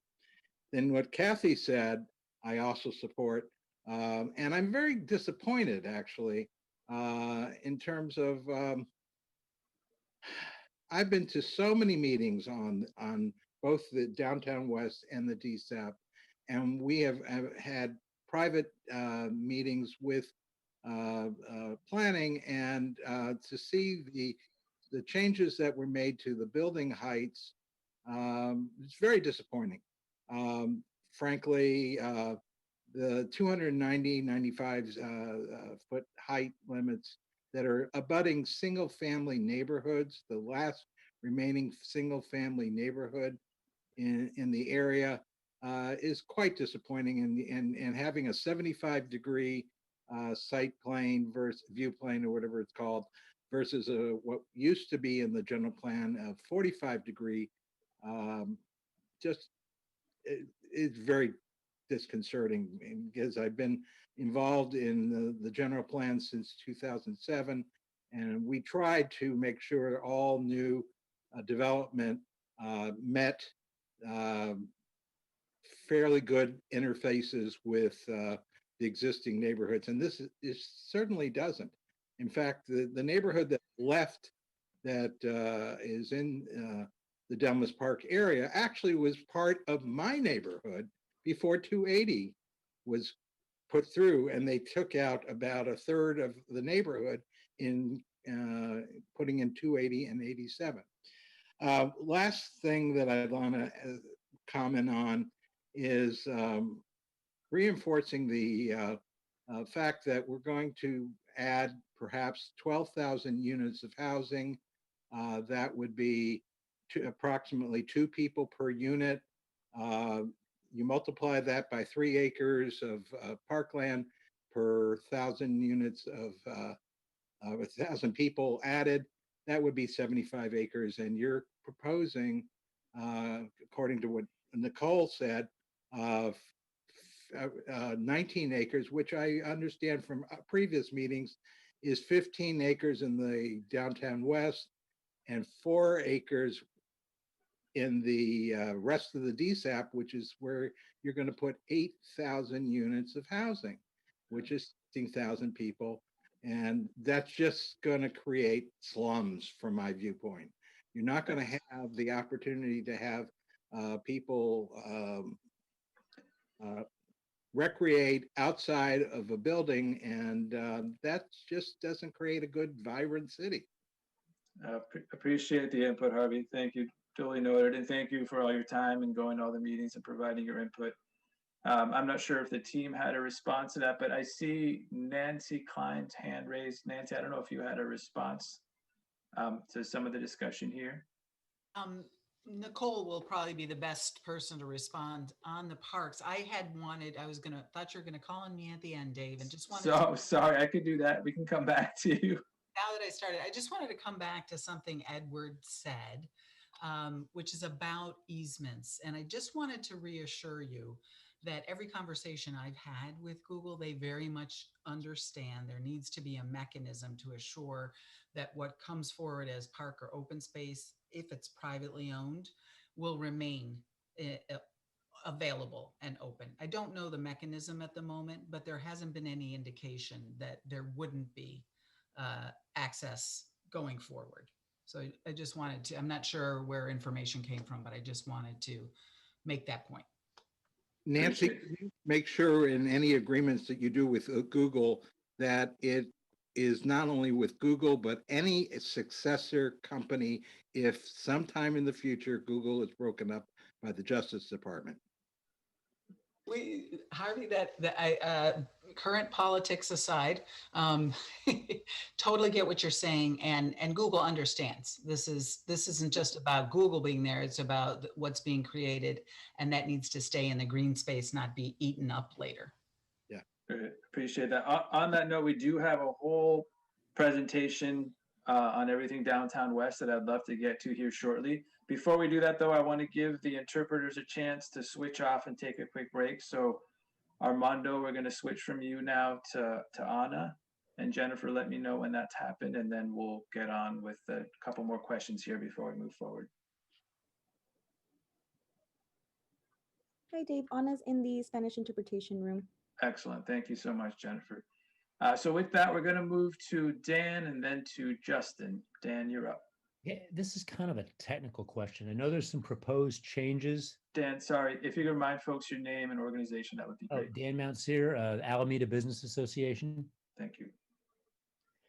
There's some proposed changes to the Downtown Crane Association. Could staff answer, will that practically change the heights that are being proposed here? When council voted to increase the heights, they said, and we want a construction crane policy. So the airport and we are working on that policy. The challenge is you want to allow the buildings to build up to the maximum, but when there are cranes during construction that for good reasons need to go over that maximum height, how do we address those situations without putting the air service at risk or the construction at risk, because we want to build as much as we can. So we're working on that. That policy will come back to council also this spring. Okay, so we don't know yet then if that will make the building heights have to be lower to accommodate we don't know that. Yeah, well, we know we don't want that outcome. Yeah, yeah, all right. Absolutely. Great. Thank you, Dan. Next, we'll go to Justin and then wrap up this section with Jason. Justin, you're up. Hi, can you hear me? Yes. Awesome. Thank you so much for your time. And I just want to give it, huge thanks to staff for this great presentation. And I just want to Justin, sorry, if you could remind folks your full name and organization, that would be great. Yes, absolutely. Sorry about that. I'm Justin Wang with Greenbelt Alliance. And so one thing I just wanted to bring up is to remind people that we are in a housing crisis. And as part of that crisis, height is a necessary tool to combat that. You know, this Diridon Station Area plan, we are right next to what is going to be, one of the prime job centers, one of the prime transit centers of San Jose. And it would be an absolute shame to not take advantage of that. We not only have a moral imperative to prevent displacement, but an environmental one. If we push people out to the fringes, if we push people out to Salinas or Tracy, and they have to commute in and they don't have good access to transit and they need to drive single occupancy vehicles, we're contributing to the climate crisis. And this displacement is something that we can prevent if we build densely. One thing that I wanted to address is this 4% talking point. You know, if it's 4% of parking lots versus 4% of prime building land, 4% of land that is next to transit, next to jobs, you know, there's a big difference there. And 4%, just to give some clarity, 4% of San Jose is 7.2 square miles. That would be 30 San Jose State universities. So 4% is not a negligible thing. And when it comes to addressing the crisis, we need to use every possible thing that we have. And, you know, height is necessary. We need to build densely. And that's what allows us to do things like save Coyote Valley. You know, these wins for open space are only possible when we build in the places that make sense. And right next to transit, right next to jobs is where it makes sense. So thank you so much for your time. And that's going to be it for me. Thank you. Appreciate that, Justin. Thank you for your time as well. So with that, we're going to go to Jason Su. Jason, you're next. Thank you. Jason Su, Guadalupe River Park Conservancy. First off, thank you to city staff for all your presentations and great work. I want to make a comment about proposing the reduction of park fees to promote development. And I'll kind of start off with just in general, how we've been trying to describe the value of parks. Generally, when we try and describe why we need parks, how they make the communities feel better, how they make us feel healthier, it feels very, it feels very soft. But since the pandemic has happened, it's much easier to just point to the feeling of confinement that we feel when we're just stuck indoors. And I don't know about you all, but the fact that the days are shorter and it is colder just shows the imperative of why we need access to parks. And I want to acknowledge that that construction is expensive in this region. And if we are aspiring for dense high-rise developments, we are building the types of buildings that will need parks to feel complete. The types of developments in the area will need parks for the people to stay active and for us to build the community that we aspire. It's not just about one element. It's not just about transportation or housing or parks. It is really that combination that allows people to kind of intermix. And so as you're looking at those park fees, my comment is that we don't let the pendulum swing too greatly from one to the other. If our aim is to encourage a world-class, sustainable, and healthy city, the role of parks will be pivotal in that. We need housing and we need parks. And it would be a disservice to put those two important community priorities against each other. That's all. Thank you. Thank you, Jason. Appreciate David, that. if it's okay, I just want to clarify one point before we move in. So this is Nicole Burnham with Parks. So yes, to everything that Jason just said, of course, right? Amazing. Thank you, Jason. Right now, as part of the Diridon Station Area Plan, we're not proposing any change in park fees. So developments that come into this area are expected to pay fees in accordance with our existing park fee schedule. So I just want to make sure that didn't get lost along the way. Thank you for that. And thank you, Jason, for the comment. Kathy, I know we said we'll come back to you. If I could ask you to please keep your focus point at this point, that would be great. I know you sent some material in that the city staff is having a chance to review. Did you want to come back to that now, or would you? No, I'll come back later, David. Thank you. I appreciate it. Thank you. Okay, so with that, we're going to go ahead and move to the next segment of our program here tonight. I'm hoping you all can see the Downtown West update screen now, and I'm going to turn it over to Tim to get us started. Great. Thanks, Dave. Again, I didn't introduce myself the first time, but Tim Reed, Division Manager in Planning Department.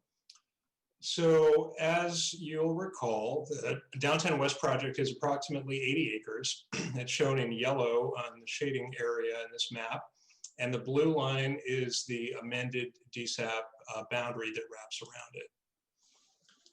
Next slide.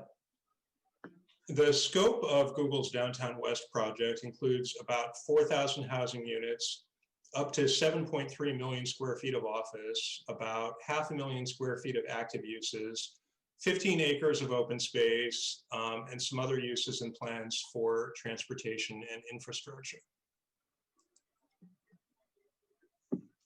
The city's review of the application involves 3 pathways and components. First, development review includes things like design standards, zoning, and policy analysis. Second, the environmental review of the project includes preparation of an environmental impact report. And third, the development agreement will encapsulate the negotiations on community benefits and other terms of development to give certainty to both to the city and to Google. Just some quick highlights on the timeline. The process began with community engagement and adoption of a memorandum of understanding in 2018. Google then submitted the initial application in October of 2019, which started the official development review and environmental review processes. The applicant team, in coordination with city staff and consultants, have been working to get us to the next milestone of releasing the draft environmental impact report, along with the draft design standards and guidelines and infrastructure components of the project, which were released on October 7th of this year.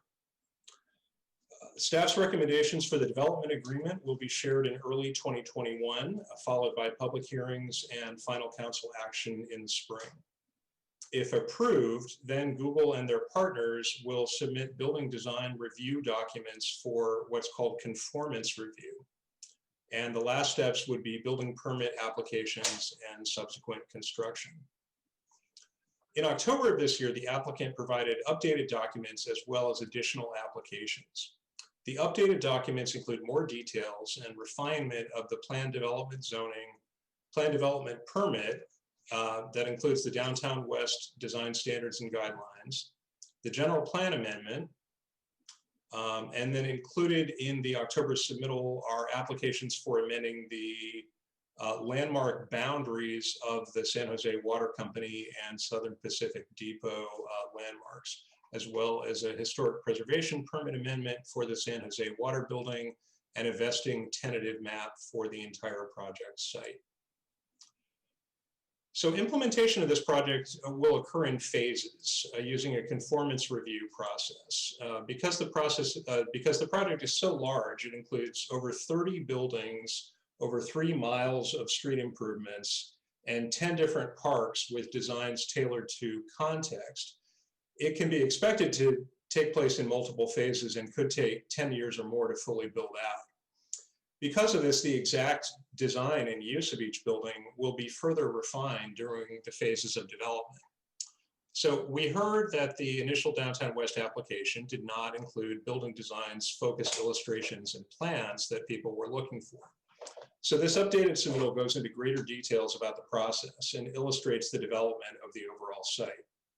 Similar to other large projects, Downtown West includes a planned development zoning district, which is a customized zoning district that establishes a general development plan that lays out land use, permit type, and development standards and capacity. And given the size of this project, there are additional development standards related to circulation, open space, and infrastructure. Actually, Dave, we're on the next slide, if you don't mind. There we go, thank you. So the PD permit or plan development permit is the regulatory document that implements the PD zoning, and that includes more details on the build out of the project. And here for this project, the PD permit includes a comprehensive set of design standards and guidelines, also shortened to DWDSG. The DWDSG builds on the downtown design standards and guidelines adopted in 2019, adding site-specific design controls tailored to the project and cross-referencing the city's guidelines and standards. Following the entitlement phase, the city would use the DWDSG, or design standards and guidelines, for the project in the PD permit to conduct design review of individual buildings and site plans for conformance with the standards adopted. Google would develop specific site plans for buildings and phases over time as they're ready to construct. Specifically, they would submit an application for conformance review to the planning division that includes site plans and building designs for individual buildings or phases. The conformance review will analyze the plans for completeness and compliance with the PD zoning and PD permit, and specifically the Downtown West Design Standards and Guidelines and the general plan. Staff will then prepare a staff report and hold a public meeting to hear comments. So it's important to get your feedback and answer your questions on the Downtown West Design Standards and Guidelines, as this is the primary document that will shape the rules, design, process, and ultimate build out of the approximately 80 acres. We understand that there's a lot to the project, so we want to direct you to specific resources that have been developed to help you understand the proposal. There are several video recordings that outline the review process and project overview and go into more detail than what we have time for today. So there's a link to the feedback form if you have additional questions or want to provide written comments. And we have also posted all the application documents on the project webpage. And the applicant has also created a website to help you understand their visions for the project. And so now I will turn it over to Nicole to discuss the open space proposal for Downtown West. Thank you, Tim. So we'll start with a look at the park space that is proposed to be publicly owned. So there's 4.8 acres, 4 discrete park spaces, starting from this map orientation is a little bit, it's very different from what we've seen in the past. North is to the right. So starting at the south end at Ozare, Los Gatos Creek Connector, the social heart right near Diridon Station would be really a core space in the open space network of the proposed development. And St. John Triangle and North End Park are also 2 larger park spaces up in the northern end north of Santa Clara Street, as well as 2 sections of Los Gatos Creek Trail. So these are the spaces. There's 4.8 acres total that would be owned and operated by the city. So the parks and trails through here would function the way our traditional city parks work. Next slide. This is I think an important table, so I want to spend a little bit of time on it. It breaks down city dedicated open space versus project sponsored open space. The total, it shows up in the lower right hand corner, the 15 acres. That's the number that you keep hearing about and have been hearing about for a few years now from the project proponent. On the pink sections on the left, those are the city dedicated spaces. So those are the only spaces that in our current proposal and discussion, those are the spaces for which parkland dedication credit would be given. So those park fees would be given for those spaces, not for the spaces in orange. I think that's a really important distinction.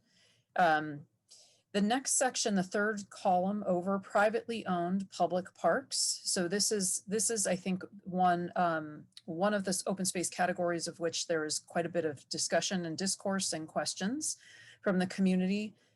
City staff have requested and expect that these will operate and function like city parks, generally speaking. They will act like parks. They will be open from sunrise to an hour after sunset.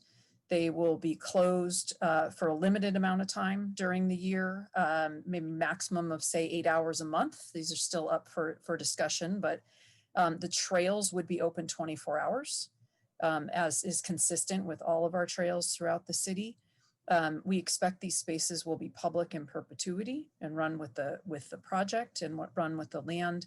Nancy Klein had mentioned earlier that we've talked about a conservation easement, the mechanism of which that in perpetuity protection for these spaces is still up for debate, as Nancy mentioned, but we do, that is what we're seeking and that is what our hope for those spaces are. The semi-public open spaces are spaces along in front of a building where you might find cafe seating. I heard someone describe these last week as spaces that might have a paywall per se, meaning if you are going to sit in those spaces, you may need to buy a cup of coffee or a meal at a restaurant. But these are important spaces for the fabric of public life, right? As you think about walking through an urban space and having activation nearby and eyes on the public space, it is nice to have those amenities available where there are people sitting, looking, talking, interacting. And so That is how those spaces function.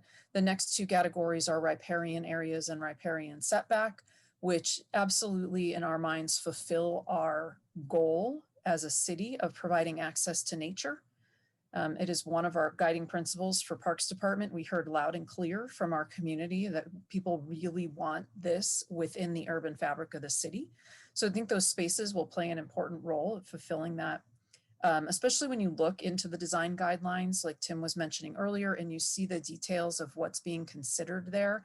Not that there's development proposed, but the way the adjacent uses work will allow for educational opportunities and people to interact in a way that we really aren't able to do right now in the community or in the city in many areas. And the mid-block passages, I think of similar, think of Paseo de San Antonio, right? That would be the most similar kind of adjacent use where its primary function might be moving people, but there are uses adjacent that can be used for community gathering or public space and public gathering.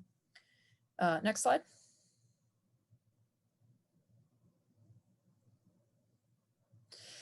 And another item that we are still working through is operation and management strategies for these spaces.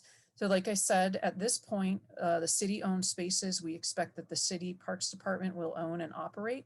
I think we have a commitment I think an agreement with Google that we would love the opportunity to explore things like a conservancy model or expansion of an existing conservancy that may be already available in the area, but somehow finding a creative way that works for them and for us to get cohesiveness and consistency in the operation here across all of these parks. But that is something that we are evaluating, and it may take some time for us as a city to find the right management strategy that can work for us and for Google. So it's one of those things that we've got up here sort of in the bike rack, right? There we've got it parked, we're thinking about it, we know we want it as a goal.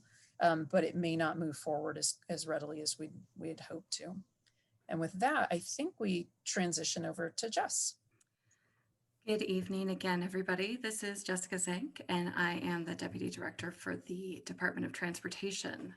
So I'm going to start with the Downtown West Design Standards and Guidelines, and specifically some highlights from the Mobility Chapter. The Mobility Chapter really builds upon the principles that Eric was speaking about earlier, that embrace the Diridon Station as the heart of transit and rail in the Diridon area, of course, and that also focus on designing for the pedestrian, designing for transit as the primary kind of perspective and mode of access for the area. Also has a significant emphasis on people biking and scooting, getting around on protected bikeways of very high quality, as well as mobility hubs that help people get to and from the improved public transit and rail in the area. A couple other key principles within the Mobility Chapter are about anticipating the need for flexibility, that we don't know everything that is going to happen over time, either in transportation technology, specific within the station area, et cetera. We don't know exactly how people are going to want to use our streets or curb space, and we can build in a way that will anticipate that by creating some flexibility, whether that's the dynamic lanes at the curb that you may see in some parts of the Mobility Chapter. Those can be used for travel, but they can also be used for extending the furniture zone, as you see in the top here. So parklets and seating are also kind of ways of building in for that flexibility. Next slide. This is a high-level overview of the roadway network within the Downtown West project, the 80 acres. So again, this is a subset of the Diridon Station Area Plan roadway network that Eric showed earlier. The teal lines are the public streets that exist today in the area. The gold or orange are the additional streets being proposed to be added by the project, by the Downtown West project. And then the purple are the currently public streets that are proposed to be removed as part of the project. Where those are removed, typically you can see like at Montgomery or Delmas, et cetera, you would have some clear walking paths through the public spaces that are created. Next slide. If you've read through the documentation, the draft out with the CEQA document, you may have also read through the draft local transportation analysis. So that's a companion to the CEQA document from a transportation perspective that seeks to understand not only what's important from a CEQA perspective, but also kind of the operational effects and the kind of meaningful changes that we would see with the project and the needs associated with the transportation system. So as part of that local transportation analysis, there are a number of needs that have been identified where the Downtown West project is being conditioned to either construct those changes or contribute to the improvements, right? Some of these are very big improvements, like perhaps I'll just call out number one, where you see the, well-established needs for multimodal improvements, helping people to cross 280 at Bird. This is extremely important for people, especially who are walking today, trying to get between the Gardner neighborhood, Gardner Elementary, and the Diridon Station area. We all recognize the need to improve that. That's one of those things that has been, in the draft documents, conditioned for a contribution to those meaningful improvements. You can see the rest listed here and on the map to the left. Next slide. And last of my summary slides is really a little bit more detail on the parking proposal from the Downtown West project. Again, this nests within the framework that Eric shared earlier about shared parking. Ooh, we're going all over the place. There we are, parking proposal. The Downtown West project proposes a shared district parking approach, particularly focused within the commercial parking, which is all proposed to be public structures open to visitors and workers, whether they're using the offices, using the transit, the Diridon Station, using the SAP Center, right? All of this would be publicly available, the retail as well. So what is proposed is at least 2,850 spaces on site, that is within the Google commercial buildings. There's also a ceiling, right? So that's the floor, at least 2,850. Within the environmental document, the project studies up to 4,800 total spaces. That's kind of a range of what would be those publicly available commercial spacing. Those are all proposed to be priced with the market to most efficiently manage that shared parking resource for the public users who want to park. On the residential side, again, this is within the DSAP framework where the Downtown West project is proposing that residential parking would be sold separately from renting or purchasing your housing. And that's what that definition of unbundled that Eric showed earlier. So that is the parking framework, and I am going to pass it back over to Tim. Thanks, Jess. So the city released the draft environmental impact report for the project recently. The DEIR analyzes the potential physical impacts of the project, identifies measures for reducing impacts found to be significant, and it analyzes alternatives to the proposed project. We're pleased to share that the public comment period has been extended to December 8th at 5 p.m. Comments must be submitted in writing to be included in the final EIR, which will include responses to comments received during this period. And on the next slide, we see the topics addressed in the DEIR. The DEIR analyzes the maximum development program, and the impacts could be less depending on what is built and the phasing of development. So it analyzes these 15 topics, and for each potential impact, the EIR comes to one of 4 conclusions: either no impact, a less than significant impact, a less than significant impact with mitigation, or a significant and unavoidable impact. The areas highlighted in orange are ones that have one or more significant unavoidable impact. Most of these impacts are typical for large development projects in downtown, such as construction-related air quality impacts. And the CEQA team is available to respond to questions on this topic. As an AB 900 environmental leadership project, Downtown West is committed to net neutral greenhouse gas emissions, both during construction and operations for 30 years. And as a mixed-use transit-oriented development at San Jose's Central Rail Station, the estimate of how much people will travel by car to and from the project is relatively low, what we call vehicle miles traveled, or VMT. And the development also has a number of other green features, including seeking LEED or a commitment to achieve LEED certification. Next. And one key element of the project is the robust transportation demand management program that's required as a mitigation measure.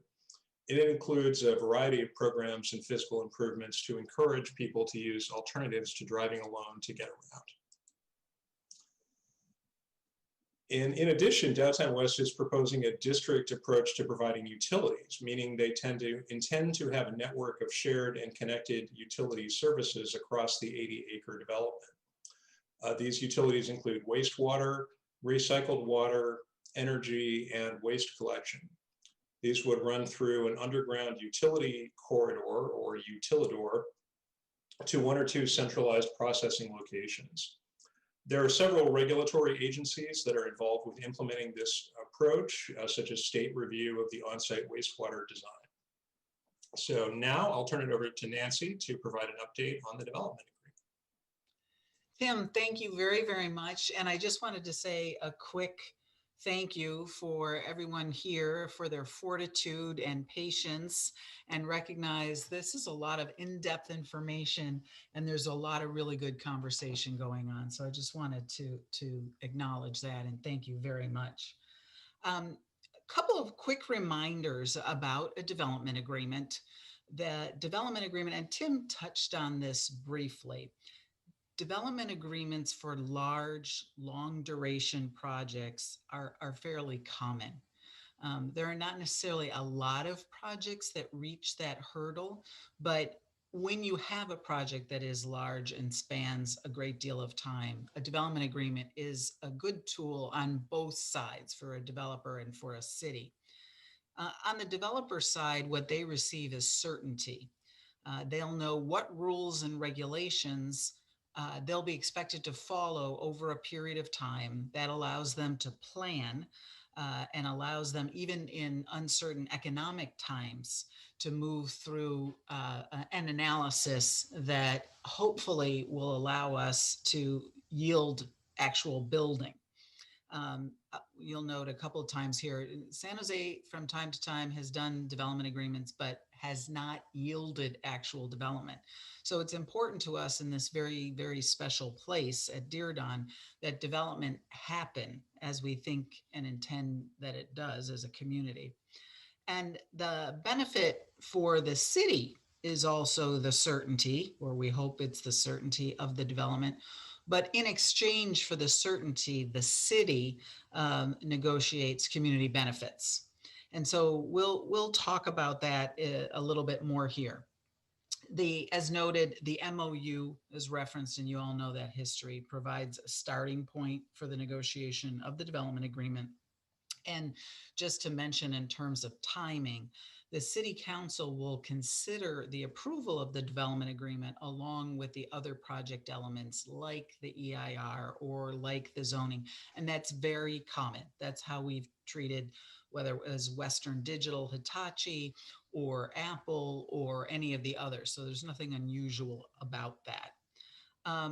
As was known, and it hasn't changed, the methodology for figuring out how much in community benefits also relates back to the value created by the City Council's actions that resulted in the plan that will come before us. And if you would switch to the next slide, wanted to mention a couple of other things.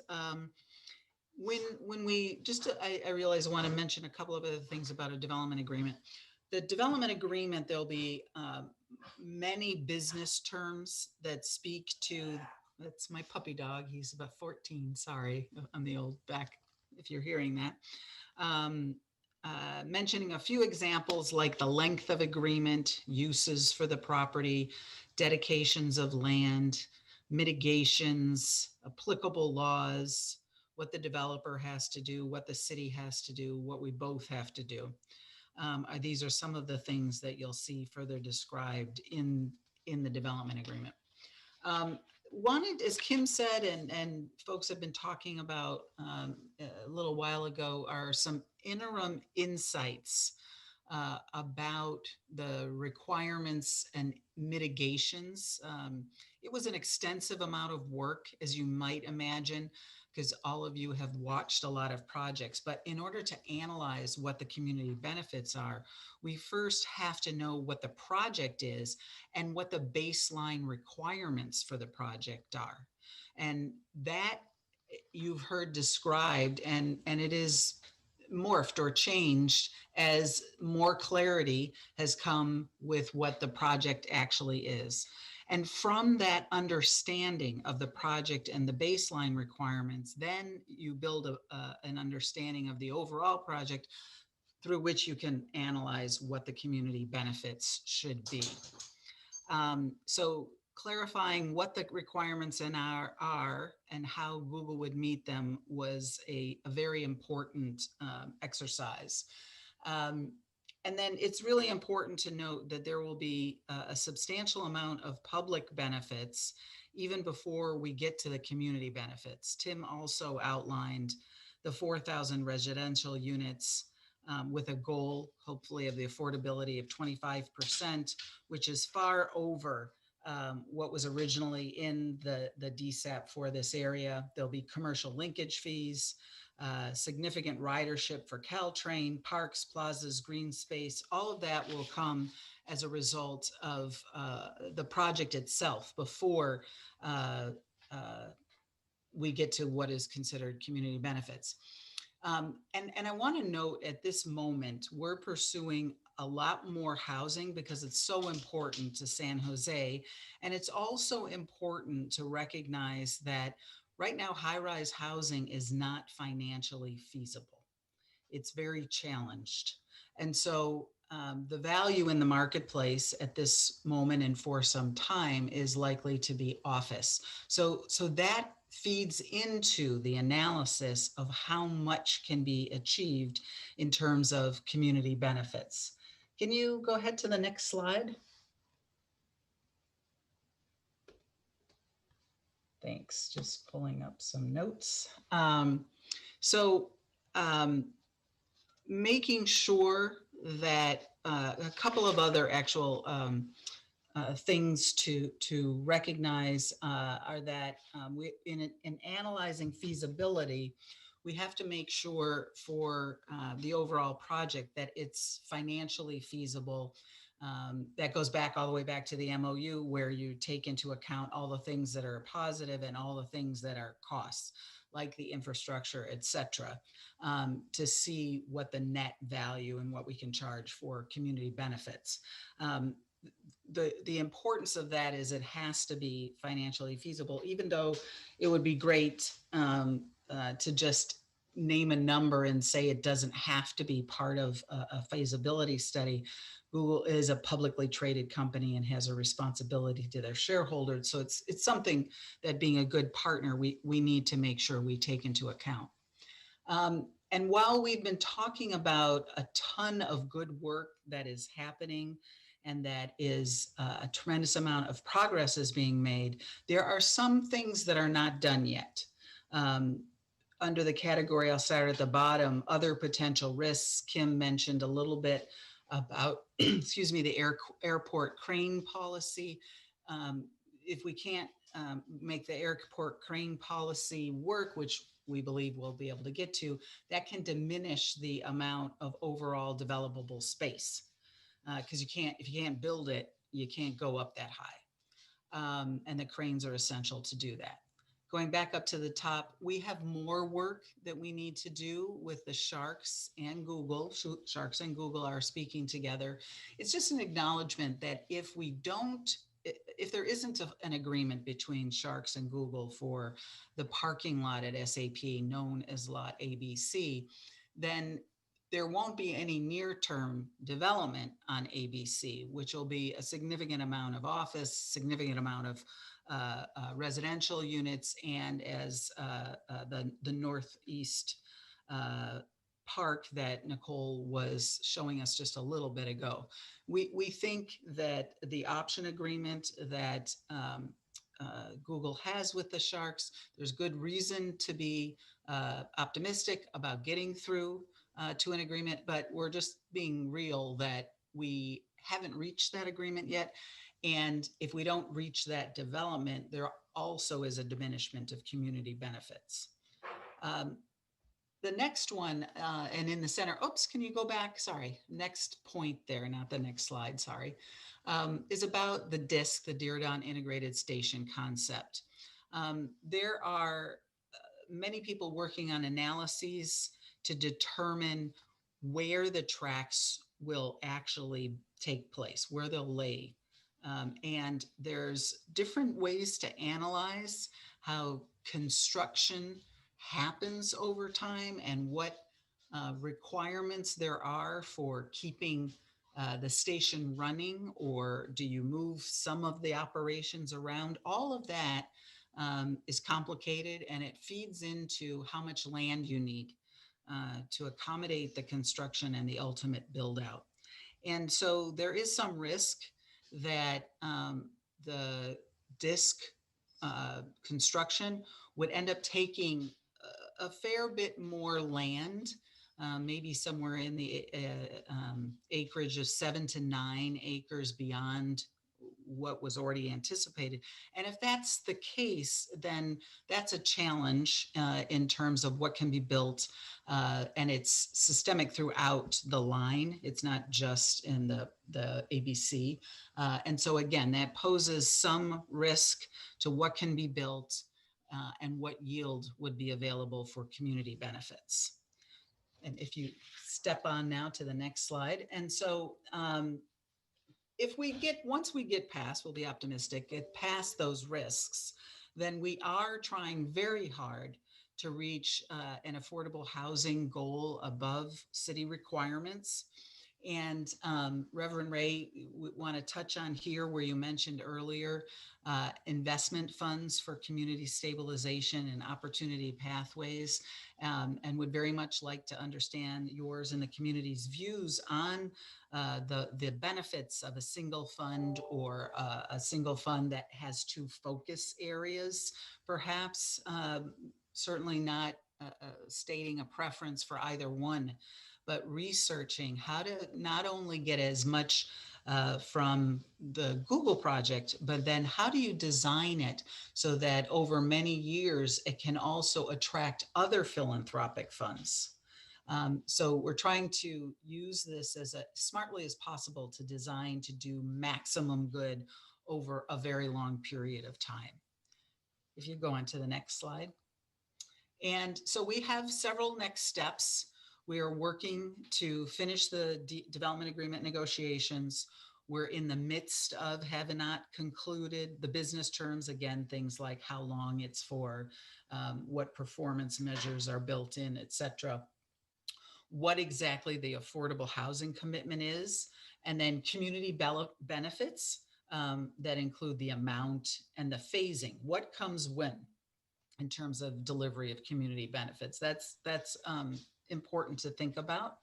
And then we'll also finish the related agreements about parks and district utilities and infrastructure and transportation.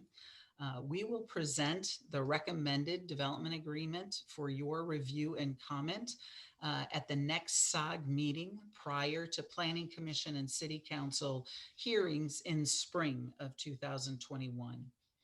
And the next slide, please. And so with that, we would love to hear your thoughts about this section. What additional questions do you have?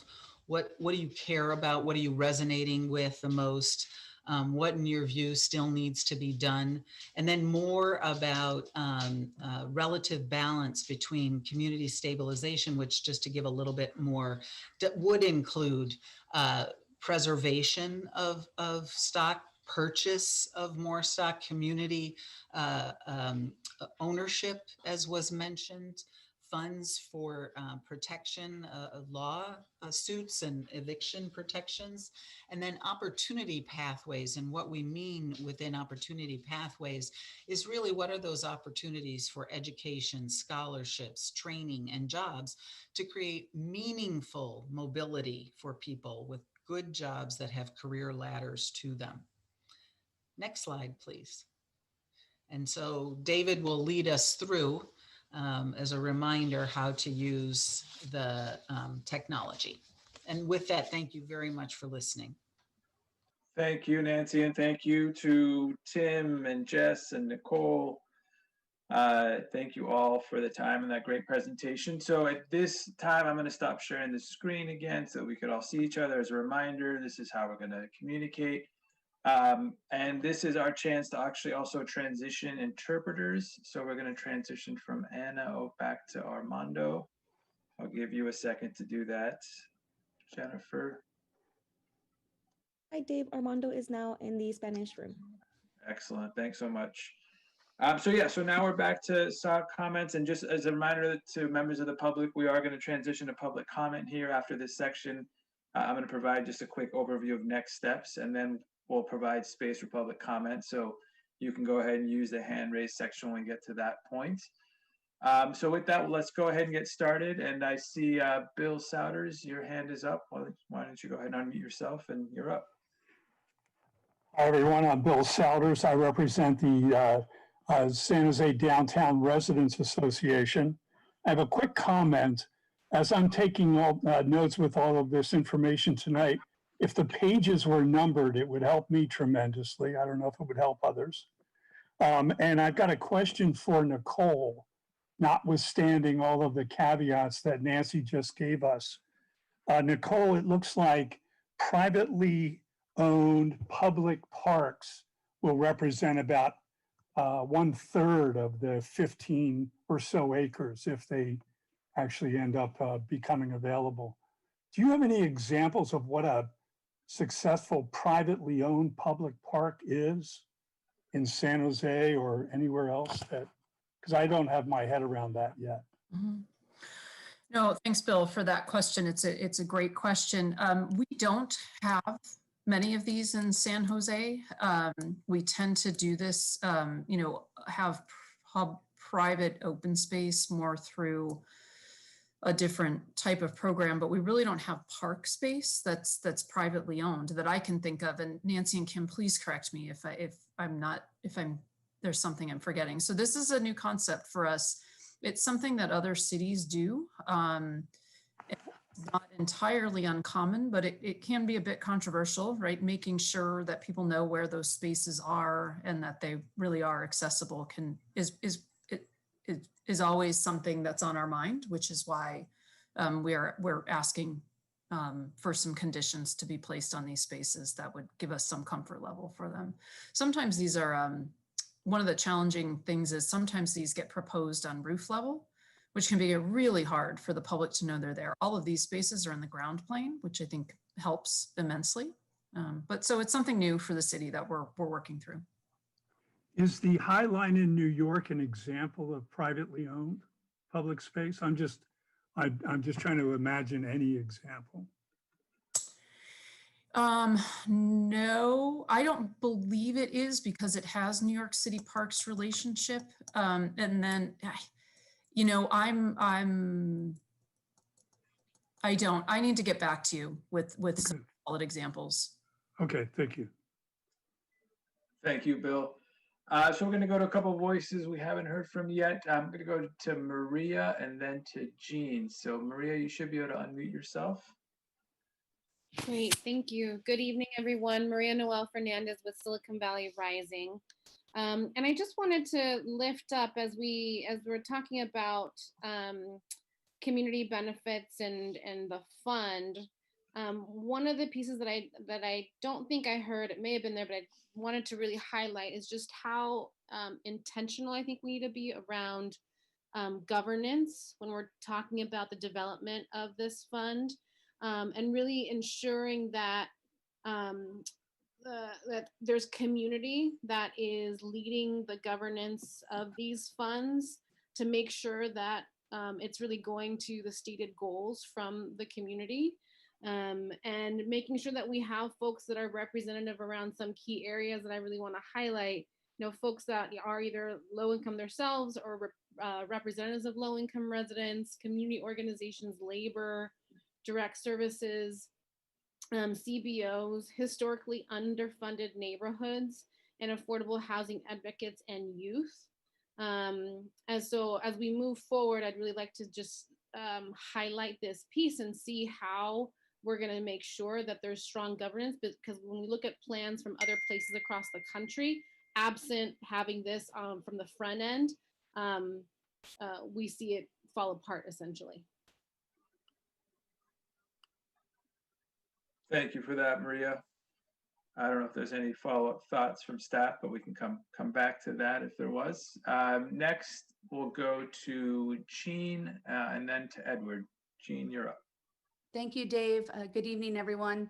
Just briefly, during the SAAG and public hearings. Jean, sorry to cut you off. If you could just let folks know name and organization. Oh, yes, thank you. Sorry. Jean Cohen, representing tonight the Building Trades Council. During the SAAG and public hearing that were held over the last year or so around the Downtown West project, we consistently heard the community and many members of this body have really been clear that the community benefits program should prioritize addressing displacement and housing affordability. And connected to that and always coupled with that is the interest in making sure that we have good jobs for local residents. So these two issues are two sides of the same coin for many families that are struggling right now in San Jose.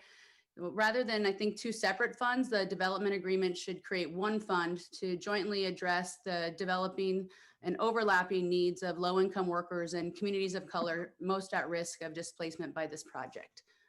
Thank you so much. Thank you, Jean. Thank you for your view. Appreciate your time as well. We'll go to Edward, and then we're going to go down to Kiyomi. So, Edward, you're up. Thank you, Dave. Edward Salm, Shasta-Hatchet Park Neighborhood Association. Some of the cultural resources are the things that the draft EIR says has significant unavoidable impacts. They're turning to the historic resources, including an adjacency right behind me here. There are 9 historical resources within the Downtown West footprint. They're proposing to demolish 6 of them and figure out something to do in one form or another with another 3. If 9 separate projects came to us for this footprint and 6 of the 9 said, we're going to demolish a historic resource and just move on because it's unavoidable, the city wouldn't accept it. So saying a third of the historic resources is all that we're going to require any creative use of or adaptive reuse of, it wouldn't pass the sniff test if it was on a smaller scale. Similarly, there's been so much talk about thinking creatively with the design guidelines, et cetera, but we're not looking at what can we do to relocate, to reuse, to use these cultural and historic resources. And perhaps it's a little unfair, but we're talking about a company whose parent company has 132 billion in liquid assets. So in terms of going the extra mile for historic preservation, looking at historic adjacencies, things like that, to require them to do the bare minimum, I think is disingenuous in the extreme. And there are no fewer than, I believe, 34 resources immediately adjacent to Downtown West, one of which has been mentioned repeatedly tonight, and we know what the answer will be, but I'll mention it in closing. The Diridon Station itself. The DIS process, the DSAP, and the Downtown West, to a certain extent, and high-speed rail, all have different fates for Diridon Station. It's on the National Register. The DISC has it being demolished and removed. Google has a plaza being essentially focused on the center of it. Until a coherent plan for either the reuse or the relocation of Diridon is done, there isn't the full extent being put into addressing the significant impacts of the cultural resources within downtown West and within the DSAP as a whole. Thank you for that, Edward. Thank you for that reminder. So we're going to go to Kiyomi and then to Rob. Kiyomi, you're up. Hi, I'm Kiyomi Yamamura. I'm the policy attorney at the Law Foundation. And I just wanted to piggyback a comment made earlier. I think the fund is extremely important, and I'm sure it's at top of mind for a lot of us. And I agree that we do want to have, you know, the community, a community-oriented governance structure that's reflective of the community. But I think what's also important with that is ensuring what they're empowered to do. And if it is truly reflective of the community, then I think it's this group that's best positioned to prioritize the resources, make planning and budget decisions, and evaluate on whether this agreement is actually including all the San Jose neighborhoods and, you know, the economic and cultural and social benefits that we do expect it to provide. So I would love to learn more, you know, about what some of the thinking is around this governance structure, and really encourage, you know, the start of implementing this practical and people-oriented structure. Thank you. Thank you, Kiyomi. Yeah, I'm sure there'll be more opportunities to dive into those topics as well. So I appreciate that input. We're going to go to Rob and then to Kevin. Rob, you're up. Okay, Rob Rennie, Silicon Valley Bike Coalition this evening. Just quickly, you've done a great job of thinking through the bike pathways and so forth through and around the project. What I'm not seeing, and maybe it's too early yet, and I'm assuming you've got to be thinking about it, but are the bike parking, right? Are you going to have bike parking in your parks and your open spaces so people can actually stop in, not just pass by? And then I assume you don't really need it for the residential, but for, you know, the commercial where there's going to be people working, you know, a requirement for bike lockers for longer term storage or even showers. And again, maybe that's just not the right time to talk about that. I'm not sure about that, but I wanted to bring it up. Appreciate that, Rob. Thank you so much for that input. I see Jess and team actively writing down all those thoughts as well. So thanks for that. Kevin, we'll go to Kevin next and then to Jeffrey. Kevin, you're up. Yeah, Kevin Christman again, Gardner Neighborhood Association. Okay, since it was just mentioned, I'll bring it up. It was going to be my third point, but I'll make it my first point. I am really excited about the idea of a protected bikeway that would be used along Bird Avenue over 280. But let's not stop there, Jessica. Let's make it a walkway as well for pedestrian access too, because pedestrian access over 280 by Bird Avenue is very precarious for anybody who wants to walk. Second comment, real quick, Nicole, it looks like there is riparian areas that are included in the park acreage in this project. And I'm just wondering about that because a lot of the riparian areas are not usable for recreation, and they shouldn't be because they're too steep. They're for things like runoff, so you can't use it for recreational areas. And I think that we're kind of cheating ourselves by calling that parklands when really nobody can use it anyway. And the third thing I'm going to bring up is a thing that's stuck in my brain for a while now. We had an incident over here in Gardner that happened recently. And I'm wondering about how serious everybody really is about housing.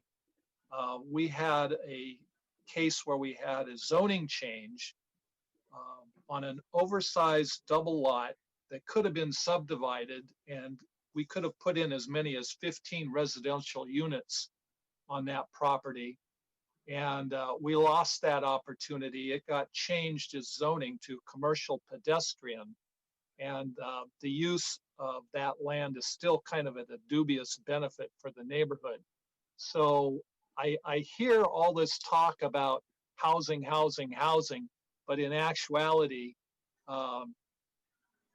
planning, building, code enforcement, you guys blew it on that one. You let it slip away. And I was wondering where all the housing folks were on that when that went from residential to R2 to commercial pedestrian. Thank you, Kevin. Were you asking for a response right now, or is that you just making a point there, I assume?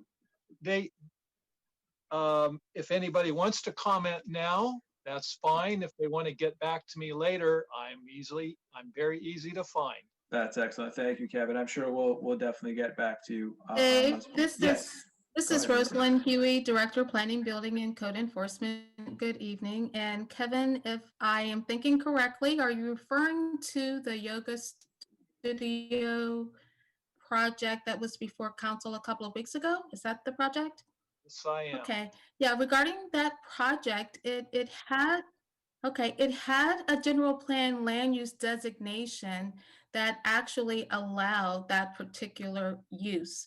So in the city of San Jose, our legacy has been, because we are a charter city, and until recently, state has changed laws now all cities in the state of California are required to have their zoning align and conform with their general plan.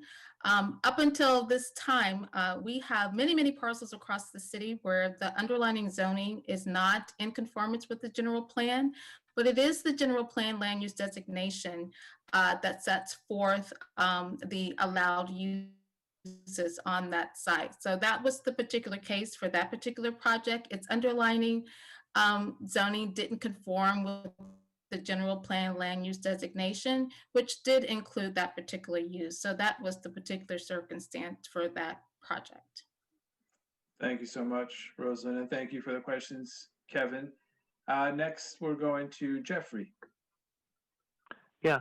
First, thanks, Nancy, for the presentation. I particularly appreciated your point on how can we, with the Community Benefits Fund, obviously, get what we can out of the fund, but then how can we leverage that? I think one of the recommendations in talking with some of our colleagues across the country who've been involved with, these kinds of community benefits agreements as a part of development agreements, thinking about for either some or all of those funds, thinking about options to partner with private philanthropy and even to host certain portions of funds, perhaps in that kind of an arrangement. Certainly in Facebook's Menlo Park Community Benefits Agreement, the Bayview Hunters Point Community Benefits Agreement, even I think the recently in Baltimore, Port Covington had a similar model. So we're certainly it's something we're interested in, and hopefully we can continue conversation on that. One additional comment, and I think we've echoed this and had various discussions in the SAAG about this, but I think when you go into the community and you talk about this project, there's a feeling that certainly there's going to be immediate impacts in the Diridon Station Area, in the kind of immediate rung around the project. But because of the transit-oriented nature of the project, each of those BART stations, other kind of transit accessible neighborhoods that are already facing displacement impacts are likely to feel some impact from this project. And so I think, certainly if we're focusing the linkage fee dollars and the inclusionary program resources into production in the Diridon area, thinking about the Community Benefits Fund with a little bit of a wider geographic scope and really trying to address that kind of broader displacement and opportunity set of challenges, I think would be pretty smart. And so realize that we probably need to think about what definitionally that looks like. But I think generally trying to think about,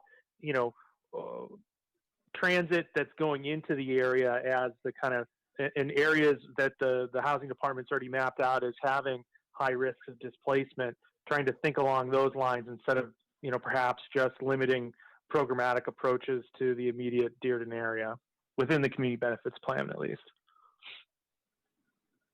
Thank you, Jeffrey. Thank you. I see a lot of nodding heads. Thanks for that input. I see Kathy, you have your hands raised, and then I'm hoping we can go ahead and transition to next steps to allow some time for public comment and respect your all times. But Kathy, you're up. Thank you, and I'm hoping to be short. What I wanted to call out is that in the letter that the DANG sent in today, that 2 of the sites where the planning department has identified them as reducing the building heights, one of them is the existing Whole Foods site, and the other one is the Hanover development, which is currently being developed right now.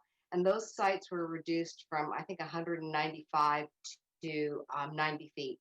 So whether that's I don't think that should be a reduction. That should be more a reflection of current conditions. There's a very small parcel in between those 2 larger triangular sites where the height did get reduced, but really the larger sites didn't get reduced. And then the other one that where the planning department calls out a reduction is along the Los Gatos Creek, and that's one of the and it's along Park Avenue. That's one of the locations that the DANG called out, but we called it out for a couple of reasons. One is because it's adjacent to the historic district, but the other one is that it's right along the edge of the Los Gatos Creek. And I think all of the environmentalists will all agree that it is not proper to build a 290-foot building along the Los Gatos Creek, alongside the Los Gatos Creek, because it would essentially shade it all the time. So yes, we did write about it, but I'm not sure if the impetus for lowering the height was the creek and the environmental concerns, or if it was the fact that it was adjacent to the Lake House District. The other thing is I've just become super confused listening to all of this, and it's about housing. There seems to be a strong push to keep high-rise housing development in the picture in every location that it is existing right now. And that's of concern to the DANG. But at the same time, I hear Nancy say that high-rise residential development isn't feasible. So it would seem to me that if we were serious about developing housing, we would drop the heights there, make it, allow it to be developed at the point where the housing developers can actually build something, and without reductions in fees or subsidies, if we really do want to honestly begin addressing our housing crisis. Because identifying all these sites as 20-story high-rise housing, if they can't get built, it doesn't mean anything. So I would like to see the city, and when they look at the DSAP areas for housing, think about what really can be built, especially in areas of concern that are adjacent to existing neighborhoods. And think of it that way. And also think about, yes, this is a very large city. I don't understand why everything is being forced into this one area. Couldn't we increase heights in other portions of the city that have great transit, that already have a BART station? So thank you. Great. Nancy, did you have a follow-up? Yeah, I just wanted to follow up, and I bet Kristen does too. Kathy, I totally get you what you're saying. I just want to point out, because you know, we know each other for a very long time. Part of the excitement about building by Diridon is that the Diridon asset, the transit trips, are unparalleled, right? So that's the draw. And it also matters about the economics, because Diridon will command more rents in the long term. And what may not be feasible now, we believe will be feasible. And so we want to get as much density, and over time, investment will come. So that's it in a nutshell. And there are plenty of people who think about Paris, not Chicago, or Paris, not New York, in terms of different modalities. So there are very good questions people can ask without necessarily agreeing. Kristen, what would you say? Yeah, thanks, Nancy. I would say that feasibility does change over time. And I understand Kathy's concern about contiguous uses. And I also think about what Rosalind said earlier, which is really that the state is trending more and more into basically if an area is designed for housing, that the law supports, that it's really legally harder and harder to for a city to kind of without objective standards to back away from what is kind of default allowed in those areas. And so, you know, the feasibility will change over time, and the feasibility also for affordable housing, much smaller profile buildings, you know, and so actually the challenge in order to get affordable housing done, knowing that we might have to do very tall buildings, would be how are we going to only do it on certain floors in a much bigger building? It's actually the opposite challenge of fitting enough housing in this area, because we are searching for trying to, you know, do enough housing to help meet the housing crisis that we're facing and to help offset some of the jobs we're creating. Sure. And I understand all this. And please remember that we are talking about a very, very limited area. We are talking about 3 blocks, half a block of 3 blocks. We're not talking about the entire DSAP. There's never been a concern with the entire DSAP. We are talking about very, very limited. And also I want to say one other thing, which is in this work to try to figure out what buildings make sense to preserve and turn into affordable housing, we're really thinking carefully about how would you know one of those buildings when you saw it, right? Because we don't want to preserve 2 units next to what someday is going to be 300. That's not going to be a good kind of match. Exactly, right? which is Exactly. why the areas are the concern, because they're adjacent to exactly. the last original housing stock. So that's exactly want to be thoughtful about how that meets. And right, exactly. That's one of the goals of the pilot, which is could we come up with some kind of approach like that, where it's sensitive to that, keeping some of the buildings, and yet we don't have a ton of money either. So we'll end up aiming towards smaller buildings potentially. Right. So, but I appreciate your comments about that. Thank you. Thank you all for that. Thank you for those points, Kathy. I want to one more comment before we transition. Melissa, I see your hand raised. Thanks, Dave. Hi, Melissa Cerezo from VTA Planning. I just wanted to share some general perspectives from the transit place. And so just wanted to note that VTA is an invested partner working with the city, working with the DISC partners to maximize the interrelationships between land use and transportation and ensure the greatest amount of benefits for all people. We echo the DSAP's transportation framework that Eric covered earlier to prioritize space-efficient forms of travel, which are walking, transit, and biking, and especially in downtown San Jose, which is the most transit-rich area in Santa Clara County, which was noted earlier. We support maximizing density next to transit, especially in this key location. And you probably know VTA builds transit-oriented communities on VTA lands to enhance existing places with housing opportunities across varied incomes. I wanted to also thank Kristen for naming the potential for displacement pressure in relation to transit improvements. We want to continue working closely with the city on holistic strategies to prevent displacement and address affordability so that we're all working together to supplement the solutions that we can each offer. So thank you for that opportunity. Thank you so much, Melissa, and great message to end this segment on. Thank you so much for that. So before we transition, I'm going to just give us a quick overview of next steps, but this is our chance to do a quick switch over of interpreters as well before I do that and we get to public comment. So I'm going to give Jennifer a second to set that up before I bring the screen back up. Hi, Dave. Anna's in the Spanish room. Excellent. Thank you so much. So you all should now be able to see my screen, I hope. So in terms of next steps here, we are planning to meet with the SAAG again, scheduled sometime early next year, most likely in February.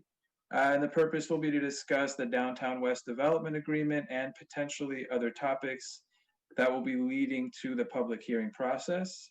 This will likely be the last SAAG meeting of that phase, and we really encourage you to follow up with any other requests that you might have either before or after that SAAG meeting to continue the process. So I just wanted to give that real quick update of next steps. And then with that, we are now going to transition to public comment. And as I mentioned earlier, we're doing the same raise your hand feature as we did in the past. But there is an opportunity as well, if you don't have a chance to provide comment here today, to email in your comments. You could submit those electronic comments on the project website at diridonsj.org/contact. On that contact page, there's opportunities to provide comments. And again, the meeting recordings and summaries from this meeting will be on the project website as well at diridonsj.org/SAAG for SAAG. So again, please keep your remarks short and sweet. We have about a minute, I think, for each, and we really request that you keep remarks clean and no vulgarity and just very respectful so that we could respect each other here in this space. So with that, we are going to start with Bill Rankin. Bill, you should be able to unmute yourself. And I'm going to bring up the clock here if you can see it. Hopefully it's going to work. Bill, go ahead. Hi, Bill Rankin. I'm president of Save Our Trails and also president of the North Willow Glen Neighborhood Association. When the idea of daylighting the creek was conceived, it seemed like a great way to get the trail to the northwest corner of Park and Montgomery, and therefore a way for cyclists coming from the south to get to the station without having to cross Park at grade. It's apparent that daylighting the creek will not happen. But now I understand you are planning to split the trail at San Carlos and have a direct link to the station along the current rail corridor. I think that's a fantastic idea, and will keep station-bound traffic or cyclists out of the new Los Gatos Creek Park. My thought was that instead of bringing Park to grade when the tracks get raised, keep it where it is now and let bike and ped traffic use the current railroad bridge for the connection to the station. The infrastructure could stay the way it is. I know you want a narrow Park, but I think that would still be possible. I think it would be a cheaper solution than to bring Park to grade and build a new bike ped crossing. Real quickly. Yep.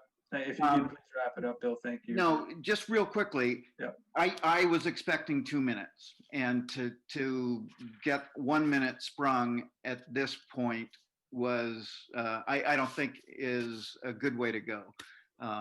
You know, I had the whole meeting to, you know, shorten my comments. So I just wanted to add that. Thank you. Thank you, Bill. And yeah, just a note on that, we have set that precedent at almost actually every SAAG meeting we've held to this point virtually. So I appreciate you all keeping your comments short and brief, but I really appreciate your time. And thank you for that, Bill. So with that, we're going to move to Mike Reinhardt. Mike, you should be able to unmute yourself.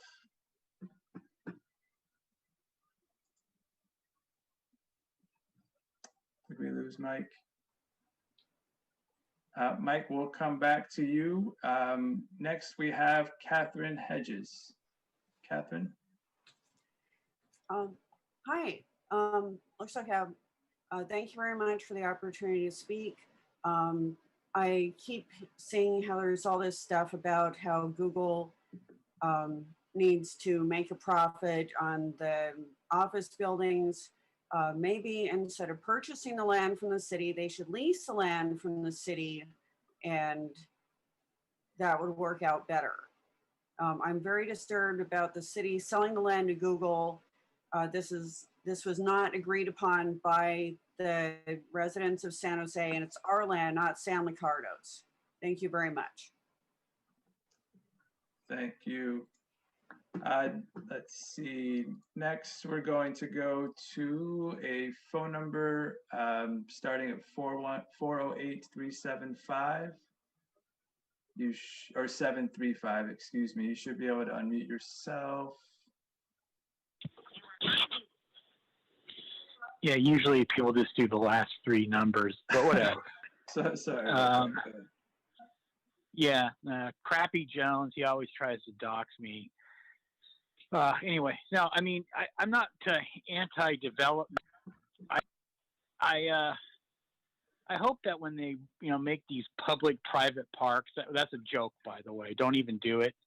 If they try to take public money to do a private park, they'll be sued and they'll lose every time. That even happens in places like Nevada where they try to do cheesy things like that. If they are going to have parks, Google tends to like to use artificial grass. I hope that they aren't going to do AstroTurf.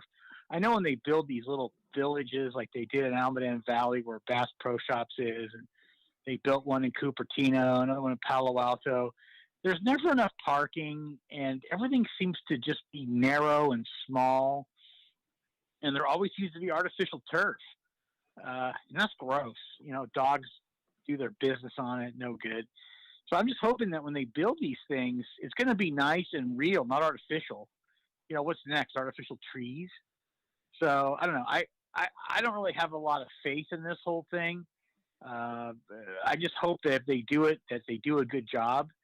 And if you think you're going to phase out, gas motors, I guess that's one of the things they did at a meeting I was at a while ago. It's not going to work. I'd get rid of light rail. I'd go with buses. I think our bus system's pretty good here, and the buses are nice. All you have to do is run frequently.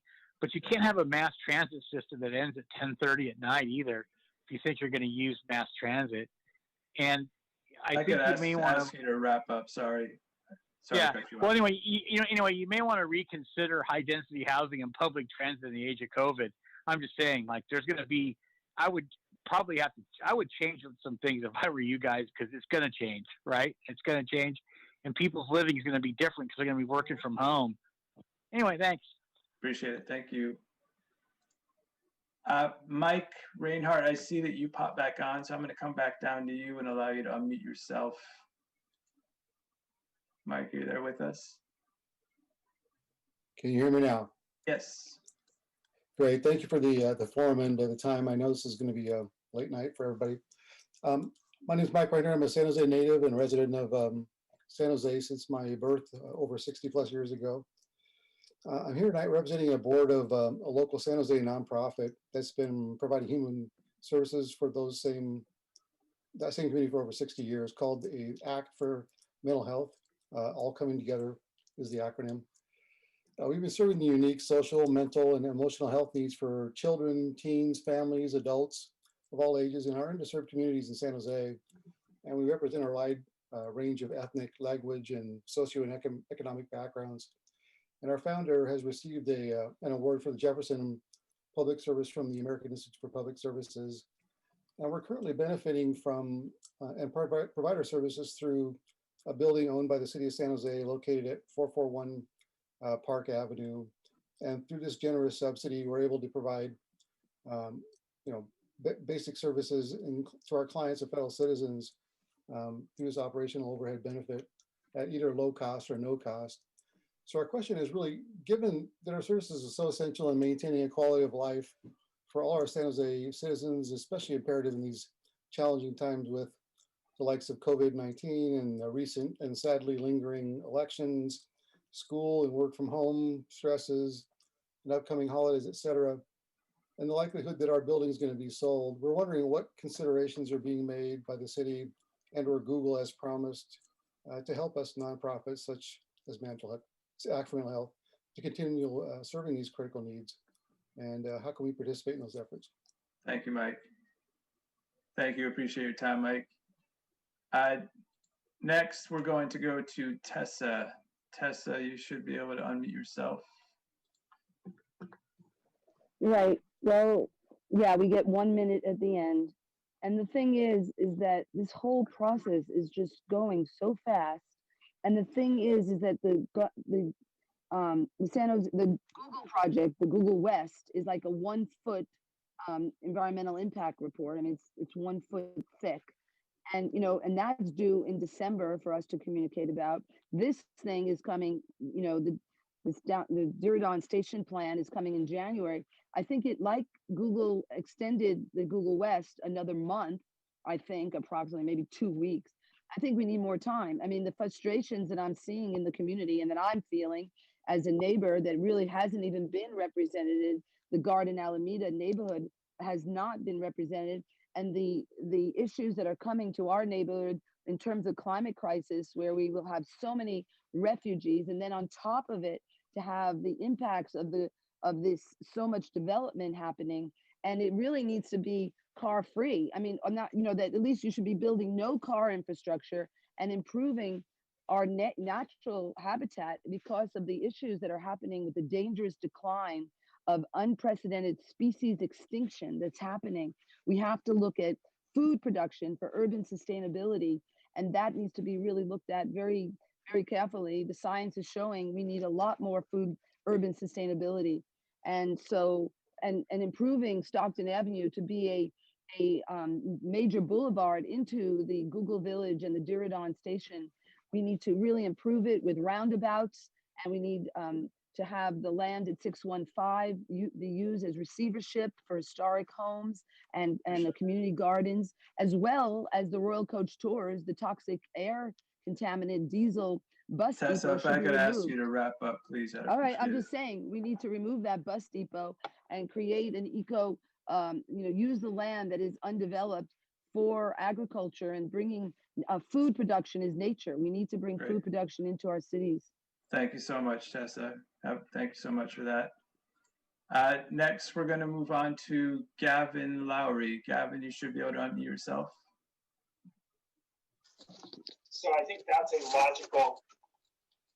Hi, thank you very much. My name is Gavin Lowry, and I work with Catalyze SV. I represent the Project Advocacy Committee, which is a group of members that come together and work to review the development projects. We were able to review the Downtown West development project earlier in October, and we thank Ricardo and Sheila and the whole team for presenting it.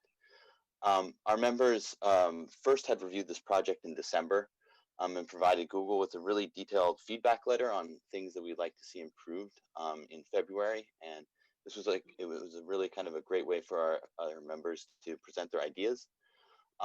They came back to us, like I said, in October with kind of updated proposal. And this was, we saw a bunch of really great changes. It seemed to be a really transformational project. We think it would be really kind of game changer project for San Jose. And a number of the areas kind of align with some of the suggestions we did. So we really just want to, say how much we appreciate Google kind of reaching out and the work they've done to listen to the community. And one of the things that really was the vibrancy. We had a lot of concerns when we first reviewed the project in December, but it seems like they put a lot of effort into that to really creating a vibrant place. And so we will be posting our comments onto our website on our map in the next few days. And we just wanted to say thank you, and we're glad for this great process that's happening. Excellent. Thank you, Gavin. Thanks for your time. Next, we're going to go to, I believe that's Blair Beekman. Blair, you should be able to unmute yourself. Hi, thanks for the meeting. Thanks that it seems like you're calming down from building heights ideas and, talk to the Airport Commission. Always talk to the Airport Commission for advice and ideas. Hopefully, you guys are focused right now on certain things. I hope you can be open to ideas, and hopefully to describe a few ideas here at this time. Google is, they are doing, national security tech work at the southern border. And meanwhile, there has to be more thought about the east side of San Jose. Why isn't there more dialogue about the east side of San Jose issues? The SAP Center can possibly be turned into a BART station. That's been floated around. Hopefully you'll be considering that idea more. And finally, they are building a second train station in Fremont. Are they preparing for some sort of high-speed rail service for the Alameda County side? That's something to consider. And to conclude, thanks that you've been allowing a few extra seconds for people to speak at this time. This meeting is only once every 3 months. Hopefully you can make the next one public comment 2 minutes, and it has to have Vietnamese translation because you're really excluding the Vietnamese community from this process. Thank you.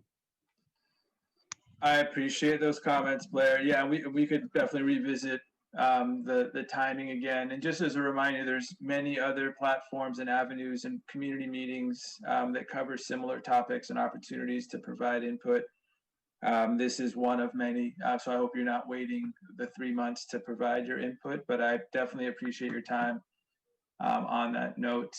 So let's see, finally, just a real quick thought on the Vietnamese as well. Thank you for bringing that up. We did have that set up, and at the very last minute, our interpreter actually canceled on us. It was a terrible shame. We're definitely aware of that, and we try our best to have both languages at every meeting. This was just one of those cases where we were kind of left in a lurch last minute and couldn't provide it. But thank you for that reminder, Blair. So finally, a last comment of the night is for last four numbers are 6262, and the phone number, you should be able to unmute yourself. Good evening, this is Roland. So I'd like to start by echoing the comment that Bill made about how we should be crossing the tracks at Park. And I put it to you, that's exactly how we should be also crossing the tracks at Santa Clara. It doesn't make any sense to be lifting Santa Clara. But since we only get 1 minute every 3 months to talk about this, I'm going to get straight to the point. What we heard tonight about this business of gobbling another 7 acres for this nonsense disc is basically a final nail in the coffin. As far as I'm concerned, my recommendation is to send Team ABC packing all the way back to Holland and goodbye disc. So what's the solution? Google has assembled a world-class team with more combined rail and station design expertise than VTA, Caltrain, and high-speed rail combined. One of the architects is Grimshaw, which is the only possibility for Diridon. The reason they selected them is because they went to London Bridge. London Bridge is the Santa Clara entrance. But a lot of people don't know is that Grimshaw are also the designer for BEMA in Rotterdam. BEMA is the entrance for the San Fernando entrance. And that's my recommendation moving forward, is that we extend downtown west to include the entire Diridon station, including the historical landmark. Thank you and good night. Thank you, Roland. Thank you for your time as always. So with that, we have reached the end of our meeting. Again, I want to thank you all for all your time. We realize this is a long meeting, but a lot of great information to share, and we really appreciate your time and input as well. And just as a reminder, all of the great information from tonight's meeting, including the recording, the summary, all of the attachments and presentation that was included, is all up on the project website at diridonsj.org. So we definitely recommend you staying tuned and checking out the information there and just keeping us in tune with any of the follow-up questions that you have. And we hope to see you all again sometime soon. Thank you very much. I don't know if Kim or team, if you had any other final thoughts, but I think Roland said it best. Thank you and good night. Thank you and good night. Good night. Let's go to bed. Meeting